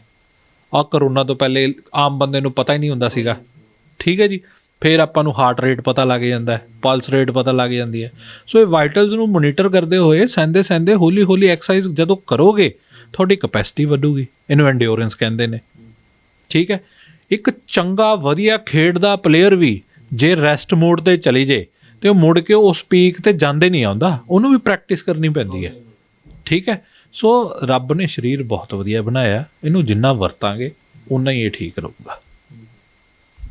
ਉਹ ਡਾਕਟਰ ਸਾਹਿਬ ਇਹ ਤਾਂ ਆਪਾਂ ਹਾਈ ਬੀਪੀ ਦੀ ਤਾਂ ਆਪਾਂ ਗੱਲ ਕਰ ਲਈ ਹੈ, ਕੋਈ ਲੋ ਬੀਪੀ ਦੇ ਵਿੱਚ ਵੀ ਨੁਕਸਾਨ ਹੁੰਦਾ? ਜਿਸ ਤਰ੍ਹਾਂ ਹਾਰਟ ਅਟੈਕ ਤਾਂ ਆਪਾਂ ਲੋ ਹੋ ਗਿਆ ਹਾਈ ਬੀਪੀ ਦੇ ਵਿੱਚ, ਅਧਰੰਗ ਹੋ ਗਿਆ ਹਾਈ ਬੀਪੀ ਦੇ ਵਿੱਚ, ਲੋ ਬੀਪੀ ਦੇ ਵਿੱਚ ਵੀ ਨੁਕਸਾਨ ਹੁੰਦਾ? ਲੋ ਬੀਪੀ ਬਿਮਾਰੀ ਨਹੀਂ ਹੈ ਜੀ। ਲੋ ਬੀਪੀ ਤਾਂ ਆਮ ਤੌਰ ਤੇ ਕਹਿੰਦੇ ਜਦ ਬੀਪੀ ਲੋ ਰਹਿੰਦਾ ਨਾ ਜੀ ਉਹਦੀ ਉਮਰ ਵੱਧ ਹੈ, ਠੀਕ ਹੈ। ਲੋ ਬੀਪੀ 'ਚ ਤਾਂ ਜੇ ਤੁਹਾਡਾ ਲੋ ਬੀਪੀ ਰਹਿੰਦਾ ਮੋਸਟਲੀ ਫੀਮੇਲਸ ਦਾ ਰਹਿੰਦਾ ਅਤੇ ਉਹ ਕੌਫੀ ਪੀ ਲੇ ਜੀ, ਉਹ ਨਮਕੀਨ ਖਾ ਲੇ, ਉਹਨੂੰ ਥੋੜ੍ਹੀ ਦੇਰ ਬਾਅਦ ਖੋ ਪਊਗੀ। ਉਹ ਹਮੇਸ਼ਾ ਕਈ ਵਾਰ ਨਾ ਲੇਡੀਜ਼ ਹਮੇਸ਼ਾ ਨਮਕੀਨ ਰੱਖਦੀਆਂ ਨੇ ਪਰਸ 'ਚ, ਕਿਉਂ? ਉਹਨੂੰ ਜਦੋਂ ਲੋ ਫੀਲ ਹੁੰਦਾ ਨਾ ਜੀ ਉਹ ਮਾੜਾ ਜਿਹਾ ਕੱਢ ਕੇ ਖਾ ਲੈਂਦੀ ਹੈ ਨਮਕ ਜਿਹਾ, ਉਹ ਨਮਕੀਨ ਉਹ ਠੀਕ ਫੀਲ ਕਰਦੀਆਂ ਨੇ। ਕੌਫੀ ਪੀ ਕੇ ਠੀਕ ਫੀਲ ਕਰਦੀਆਂ ਨੇ, ਚਾਹ ਪੀ ਕੇ ਠੀਕ ਫੀਲ ਕਰਦੀਆਂ ਨੇ। ਐਕਸਰਸਾਈਜ਼ ਵੀ ਹੈ ਇਹਦੇ ਵਿੱਚ? ਐਕਸਰਸਾਈਜ਼ ਵੀ ਕਰ ਸਕਦੇ ਲੋ ਬੀਪੀ ਦੇ ਵਿੱਚ? ਲੋ ਬੀਪੀ 'ਚ ਐਕਸਰਸਾਈਜ਼ ਕਰ ਸਕਦੇ ਹੋ, ਉਹਦੇ ਨਾਲ ਬੀਪੀ ਅਪ ਹੋ ਜਾਏਗਾ, ਤੁਹਾਡਾ ਨਾਰਮਲ ਹੋ ਜਾਏਗਾ। ਉਹ ਇਹ ਬਿਮਾਰੀ ਨਹੀਂ ਹੈ, ਲੋ ਬੀਪੀ ਬਿਮਾਰੀ ਨਹੀਂ ਕਾਊਂਟ ਫੋਰ ਕਰਾਂਗੇ। ਹਾਈ ਬੀਪੀ ਹੈ ਜਿਹੜਾ ਉਹ ਡੇਂਜਰਸ ਹੋ ਸਕਦਾ ਕਿਉਂਕਿ ਹੈਮਰੇਜਿਕ ਹੈ, ਅਧਰੰਗ ਹੋ ਸਕਦਾ। ਚਾਹੁੰਦੇ ਨੇ ਕੋਈ ਤੁਸੀਂ ਜੇਕਰ ਕਿਸੇ ਬੰਦੇ ਨੂੰ ਇਸ ਤਰ੍ਹਾਂ ਦੀ ਕੋਈ ਪ੍ਰੋਬਲਮ ਹੈਗੀ ਹੈ, ਹੈਮਰੇਜ ਹੋ ਗਿਆ ਜਾਂ ਉਸਨੂੰ ਜਿਹੜਾ ਕੋਈ ਪੈਰਾਲਾਈਸਿਸ ਦੀ ਪ੍ਰੋਬਲਮ ਕਿਸੇ ਹੈਗੀ ਹੈ, ਉਹਨੂੰ ਕੋਈ ਜਾਂਦੇ ਟਿਪ ਆਫ ਦਾ ਇੰਟਰਵਿਊ ਦੇਣਾ ਚਾਹੋਗੇ? ਮੈਂ ਜੀ ਇਹੀ ਕਹੂੰਗਾ ਕਿ ਅਗਰ ਕਿਸੇ ਨੂੰ ਅਧਰੰਗ ਹੋ ਰਿਹਾ ਅਤੇ ਤੁਹਾਨੂੰ ਪਤਾ ਲੱਗ ਰਿਹਾ ਕਿ ਇਹਨੂੰ ਇੱਦਾਂ ਦਾ ਕੁਛ ਹੋ ਰਿਹਾ, ਇਮੀਡੀਏਟਲੀ ਵਿਦਇਨ 2 ਆਵਰਸ ਤੁਸੀਂ ਇੱਕ ਅੱਛੇ ਹੌਸਪੀਟਲ 'ਚ ਰਸ਼ ਕਰੋ, ਠੀਕ ਹੈ, ਤਾਂ ਕਿ ਉਹਦਾ ਨੁਕਸਾਨ ਹੋਣ ਤੋਂ ਰੋਕਿਆ ਜਾ ਸਕੇ। ਉਸੇ ਟਾਈਮ ਵੀ ਰੋਕਿਆ ਜਾ ਸਕਦਾ? ਉਸੇ ਟਾਈਮ ਕੁਝ ਕਰ ਸਕਦੇ ਆਪਾਂ ਮੌਕੇ ਦੇ? ਹੁਣ ਇੱਦਾਂ ਹੈ ਉਹਨੂੰ ਆਪਾਂ ਦੇਖ ਲਿਆ ਕਿ ਉਸ ਟਾਈਮ ਆਪਾਂ ਕੁਝ ਕਰ ਸਕਦੇ ਹਾਂ? ਇੱਕ ਤੁਸੀਂ ਤਾਂ ਬਸ ਇੰਨਾ ਹੀ ਕਰ ਸਕਦੇ ਹੋ ਕਿ ਉਹਨੂੰ ਹੌਸਪੀਟਲ ਲੈ ਕੇ ਜਾਣਾ, ਬਸ ਹੋਰ ਕੁਝ ਨਹੀਂ ਕਰ ਸਕਦੇ, ਠੀਕ ਹੈ। ਬਾਕੀ ਕੰਮ ਡਾਕਟਰ ਦਾ, ਉਹ ਇਨਵੈਸਟੀਗੇਸ਼ਨ ਕਰਾ ਕੇ ਪਹਿਲਾਂ ਉਹਨੇ ਇਹੀ ਚੈੱਕ ਕਰਨਾ ਹੈ ਕਿ ਇਹ ਹੈਮਰੇਜਿਕ ਹੈ ਕਿ ਬਲੋਕੇਜ ਹੈ। ਜੇ ਬਲੋਕੇਜ ਹੈ ਤਾਂ ਟ੍ਰੀਟਮੈਂਟ ਲਾਈਨ ਵੱਖਰਾ ਹੈ ਇੱਕ ਫਿਜ਼ੀਸ਼ੀਅਨ ਦਾ, ਅਤੇ ਅਗਰ ਉਹ ਹੈਮਰੇਜਿਕ ਹੈ ਤਾਂ ਉਹਦਾ ਟ੍ਰੀਟਮੈਂਟ ਲਾਈਨ ਵੱਖਰਾ ਹੈ, ਠੀਕ ਹੈ ਨਾ ਜੀ। ਸੋ ਇਹ ਟੋਟਲੀ ਡਿਪੈਂਡ ਕਰਦਾ ਹੈ। ਅੱਛਾ, ਉਹ ਤੋਂ ਬਾਅਦ ਜਦੋਂ ਉਹ ਘਰੇ ਆ ਗਿਆ ਤਾਂ ਫਿਜ਼ੀਓਥੈਰੇਪੀ ਬਹੁਤ ਜ਼ਰੂਰੀ ਹੈ। ਸੋ ਇੱਕ ਅੱਛਾ ਨਿਊਰੋਲੋਜਿਸਟ ਔਰ ਇੱਕ ਅੱਛਾ ਐਮਪੀਟੀ ਨਿਊਰੋਲੋਜਿਸਟ, ਮਤਲਬ ਫਿਜ਼ੀਓ ਸਪੈਸ਼ਲਾਈਜੇਸ਼ਨ ਇਨ ਨਿਊਰੋ, ਇਹ ਇੱਕ ਅਧਰੰਗ ਵਾਲੇ ਮਰੀਜ਼ ਵਾਸਤੇ ਬਹੁਤ ਸਹਾਇਕ ਸਿੱਧ ਹੋ ਸਕਦੇ ਨੇ। ਬਹੁਤ ਧੰਨਵਾਦ ਡਾਕਟਰ ਸਾਹਿਬ, ਤੁਸੀਂ ਕਿਆ ਕਮਾਲ ਦੀ ਜਾਣਕਾਰੀ ਦਿੱਤੀ। ਮੈਨੂੰ ਲੱਗਦਾ ਬਹੁਤ ਸਾਰੇ ਲੋਕਾਂ ਵਾਸਤੇ ਜਿਹੜੇ ਬੜੀ ਯੂਜ਼ਫੁਲ ਹੋਣ ਵਾਲੀ ਹੈ, ਕਿਉਂਕਿ ਇਹ ਬਿਮਾਰੀ ਇੱਕ ਅਜਿਹੀ ਬਿਮਾਰੀ ਹੈ ਕਿ ਜਿਹੜੀ ਅੰਦਰ ਬੰਦੇ ਨੂੰ ਨਹੀਂ ਖਾਂਦੀ, ਜਿਹੜਾ ਪੇਸ਼ੈਂਟ ਇਕੱਲਾ ਉਹਨੂੰ ਨਹੀਂ ਖਾਂਦੀ ਹੈਗੀ, ਜਿਹੜਾ ਉਹਦਾ ਪਰਿਵਾਰ ਹੁੰਦਾ ਉਹ ਵੀ ਬੜਾ ਉਸ ਨੂੰ ਦੇਖ ਕੇ ਨਾ ਸਿਰਫ ਉਹ ਬੰਦਾ ਮਰ ਰਿਹਾ ਹੁੰਦਾ ਤਿਲ ਜਦ ਕਿ ਉਹਦਾ ਪਰਿਵਾਰ ਵੀ ਜਿਹੜਾ ਉਨਾ ਹੀ ਦੇਖ ਕੇ ਉਨਾ ਦੁਖੀ ਹੋ ਰਿਹਾ ਹੁੰਦਾ, ਅੰਦਰੋਂ ਮਰ ਰਿਹਾ ਹੁੰਦਾ। ਤੁਹਾਡਾ ਬਹੁਤ ਬਹੁਤ ਧੰਨਵਾਦ, ਤੁਸੀਂ ਇੰਨੀ ਵਾਈਟਲ ਇੰਨੀ ਵਧੀਆ ਜਾਣਕਾਰੀ ਦਿੱਤੀ, ਤੁਹਾਡਾ ਬਹੁਤ ਬਹੁਤ। ਤੁਹਾਡੇ ਚੈਨਲ ਲਈ ਇੱਕ ਮੈਸੇਜ ਹੋਰ ਦੇਣਾ ਮੈਂ ਜ਼ਰੂਰੀ ਸਮਝਦਾ।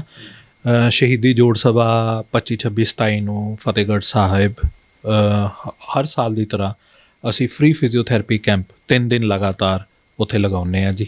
ਯਾਨੀ ਕਿ ਤੁਸੀਂ ਸ਼ਹੀਦੀ ਜੋੜ ਮੇਲੇ ਦੇ ਵਿੱਚ ਉੱਥੇ ਜਿਹੜੇ ਗੋਡਿਆਂ ਮੋਢਿਆਂ ਅਤੇ ਜਿੰਨੇ ਵੀ ਫਿਜ਼ੀਓਥੈਰੇਪੀ ਜਿਨ੍ਹਾਂ ਨੂੰ ਇਹਨਾਂ ਦੀ ਪ੍ਰੋਬਲਮ ਹੈਗੀ ਹੈ ਉਹ ਤੁਸੀਂ ਉੱਥੇ ਫ੍ਰੀ ਇਲਾਜ ਕਰੋਗੇ? ਉੱਥੇ ਅਸੀਂ ਉਹਨਾਂ ਦਿਨਾਂ 'ਚ ਹੀ ਨਹੀਂ ਜੀ, ਸਾਡੀ ਯੂਨੀਵਰਸਿਟੀ ਪੂਰਾ ਸਾਲ ਉੱਥੇ ਦੇਖਦੀ ਹੈ, ਫ੍ਰੀ 'ਚ ਦੇਖਦੀ ਹੈ। ਸੋ ਪਰ ਉਹਨਾਂ 3 ਦਿਨਾਂ 'ਚ ਅਸੀਂ ਬਿਲਕੁਲ ਸੜਕ 'ਤੇ ਉੱਪਰ ਟੈਂਟ ਲਗਾ ਕੇ ਕੈਂਪ ਲਗਾਉਂਦੇ ਹਾਂ ਤਾਂ ਕਿ ਲੋਕਾਂ ਨੂੰ ਪਤਾ ਚੱਲੇ। ਅਤੇ ਅਸੀਂ ਕਰਕੇ ਲਾਉਂਗੇ ਇਹ ਜੀ ਬਿਲਕੁਲ ਯੂਨੀਵਰਸਿਟੀ ਦੇ ਗੇਟ ਦੇ ਉੱਤੇ, ਨਹੀਂ ਜਿੱਥੇ ਯੂਨੀਵਰਸਿਟੀ ਦਾ ਗੇਟ ਹੈ ਸ਼੍ਰੀ ਗੁਰੂ ਗ੍ਰੰਥ ਸਾਹਿਬ ਵਰਲਡ ਯੂਨੀਵਰਸਿਟੀ, ਉਹਦੇ ਗੇਟ ਦੇ ਨਾਲ ਸਾਡਾ ਟੈਂਟ ਹੈ। ਉੱਥੇ ਫਿਜ਼ੀਓਥੈਰੇਪੀ ਅਤੇ ਹੋਮਿਓਪੈਥੀ ਕੈਂਪ ਅਤੇ ਕੈਂਸਰ ਅਵੇਅਰਨੈਸ ਕੈਂਪ ਜਿਹੜਾ ਸੀ, ਇਹ 3 ਚੀਜ਼ਾਂ ਹਮੇਸ਼ਾ ਸਾਡੀਆਂ ਲੱਗਦੀਆਂ ਨੇ। ਅਸੀਂ ਇਹ ਮੁਹਿੰਮ 2014 ਤੋਂ ਸ਼ੁਰੂ ਕੀਤੀ ਹੋਈ ਹੈ ਅਤੇ ਵਾਹਿਗੁਰੂ ਦੀ ਕਿਰਪਾ ਨਾਲ ਅਸੀਂ ਸੇਵਾ 'ਚ ਲੱਗੇ ਰਹਾਂਗੇ ਜੀ। ਕਿੰਨੇ ਤੋਂ ਕਿੰਨੇ ਤੱਕ ਉਹਨਾਂ 3 ਦਿਨਾਂ 'ਚ ਚੱਲੇਗਾ? ਇਹ ਜੀ 10 ਵਜੇ ਤੋਂ ਲੈ ਕੇ 4 ਜਾਂ 5 ਵਜੇ ਤੱਕ ਚੱਲੇਗਾ ਜੀ।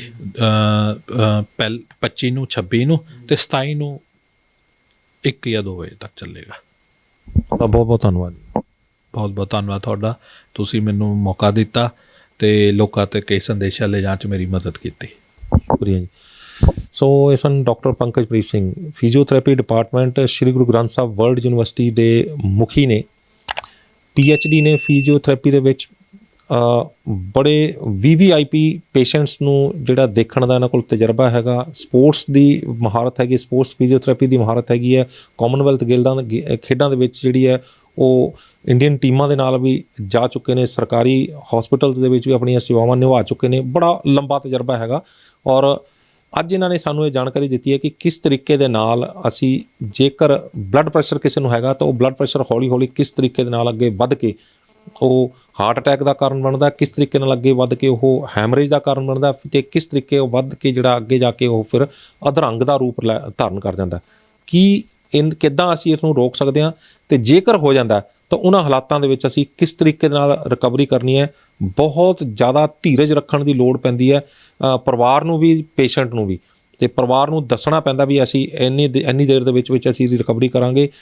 ਸ਼ੁਰੂਆਤੀ ਦਿਨਾਂ ਦੇ ਵਿੱਚ ਬਹੁਤ ਜ਼ਿਆਦਾ ਧੀਰਜ ਰੱਖਣ ਦੀ ਲੋੜ ਹੁੰਦੀ ਹੈ, ਅਤੇ ਜਦੋਂ ਆਪਾਂ ਧੀਰਜ ਰੱਖ ਕੇ ਆਪਾਂ ਉਸ ਨੂੰ ਫਿਜ਼ੀਓਥੈਰੇਪੀ ਜਿਹੜੀ ਉਹ ਲੈਂਦੇ ਚਲੇ ਜਾਂਦੇ ਹਾਂ, ਤਾਂ ਇੱਕ ਦਿਨ ਵਿੱਚ ਅਜਿਹਾ ਆਉਂਦਾ ਹੈ ਕਿ ਜਦੋਂ ਰਿਕਵਰੀ ਸ਼ੁਰੂ ਹੁੰਦੀ ਹੈ, ਫਿਰ ਉਹ ਪਿਛਲਾ ਜਿਹੜਾ ਆਪਾਂ ਉਹ ਇਹ ਕਹਿੰਦੇ ਵੀ ਆਰਾਮ ਤਾਂ ਆ ਨਹੀਂ ਰਿਹਾ, ਫਿਰ ਉਦੋਂ ਆਪਾਂ ਨੂੰ ਪਤਾ ਚੱਲਦਾ ਵੀ ਅੰਦਰੋਂ ਰਿਕਵਰੀ ਹੋ ਰਹੀ ਸੀ, ਇਹ ਹੁਣ ਆ ਕੇ ਨਿਕਲ ਕੇ ਬਾਹਰ ਆਈ ਹੈ। ਸੋ ਤੁਹਾਨੂੰ ਇਹ ਗੱਲਬਾਤ ਕਿਵੇਂ ਲੱਗੀ, ਆਪਣੀ ਰਾਏ ਸਾਨੂੰ ਸਾਡੇ ਕਮੈਂਟ ਬਾਕਸ ਜ਼ਰੂਰ ਦੇਣਾ। ਜੇਕਰ ਵੀਡੀਓ ਵਧੀਆ ਲੱਗੀ ਹੈ ਤਾਂ ਇਸ ਨੂੰ ਲਾਈਕ ਅਤੇ ਸ਼ੇਅਰ ਵੱਧ ਤੋਂ ਵੱਧ ਕਰ ਦਿਓ, ਕਿਉਂਕਿ ਕੀ ਪਤਾ ਕੋਈ ਘਰ ਬੈਠਾ ਇਸ ਰੋਗ ਦੇ ਵਿੱਚ ਪੀੜਿਤ ਹੋਵੇ, ਪਰਿਵਾਰ ਉਹਦਾ ਪੀੜਿਤ ਹੋਵੇ, ਕੀ ਪਤਾ ਕੋਈ ਬਲੱਡ ਪ੍ਰੈਸ਼ਰ ਤੋਂ ਜਿਹੜਾ ਬੰਦਾ ਪੀੜਿਤ ਹੋਵੇ, ਅਤੇ ਅੱਗੇ ਚੱਲ ਕੇ ਜੇਕਰ ਉਹ ਜਾਣਕਾਰੀ ਹਾਸਲ ਕਰ ਲੈਂਦਾ ਤੇ ਅੱਗੇ ਚੱਲ ਕੇ ਉਹ ਵੱਡੀ ਬਿਮਾਰੀ ਤੋਂ ਬਚ ਸਕਦਾ ਹੋਵੇ, ਤਾਂ ਅਸੀਂ ਸਮਝਾਂਗੇ ਕਿ ਇਸ ਵੀਡੀਓ ਨੂੰ ਬਣਾਉਣ ਦਾ ਮਕਸਦ ਕਾਮਯਾਬ ਰਿਹਾ। ਸਾਡੇ ਚੈਨਲ ਨੂੰ ਸਬਸਕ੍ਰਾਈਬ ਕਰਨਾ ਨਾ ਭੁੱਲਿਓ। ਅਗਲੀ ਵਾਰ ਫਿਰ ਹਾਜ਼ਰ ਹੋਵਾਂਗੇ ਇੱਕ ਨਵੇਂ ਮੁੱਦੇ, ਇੱਕ ਨਵੇਂ ਮਹਿਮਾਨ ਦੇ ਨਾਲ। ਉਦੋਂ ਤੱਕ ਮੈਨੂੰ ਦਿਓ ਇਜਾਜ਼ਤ। ਧੰਨਵਾਦ।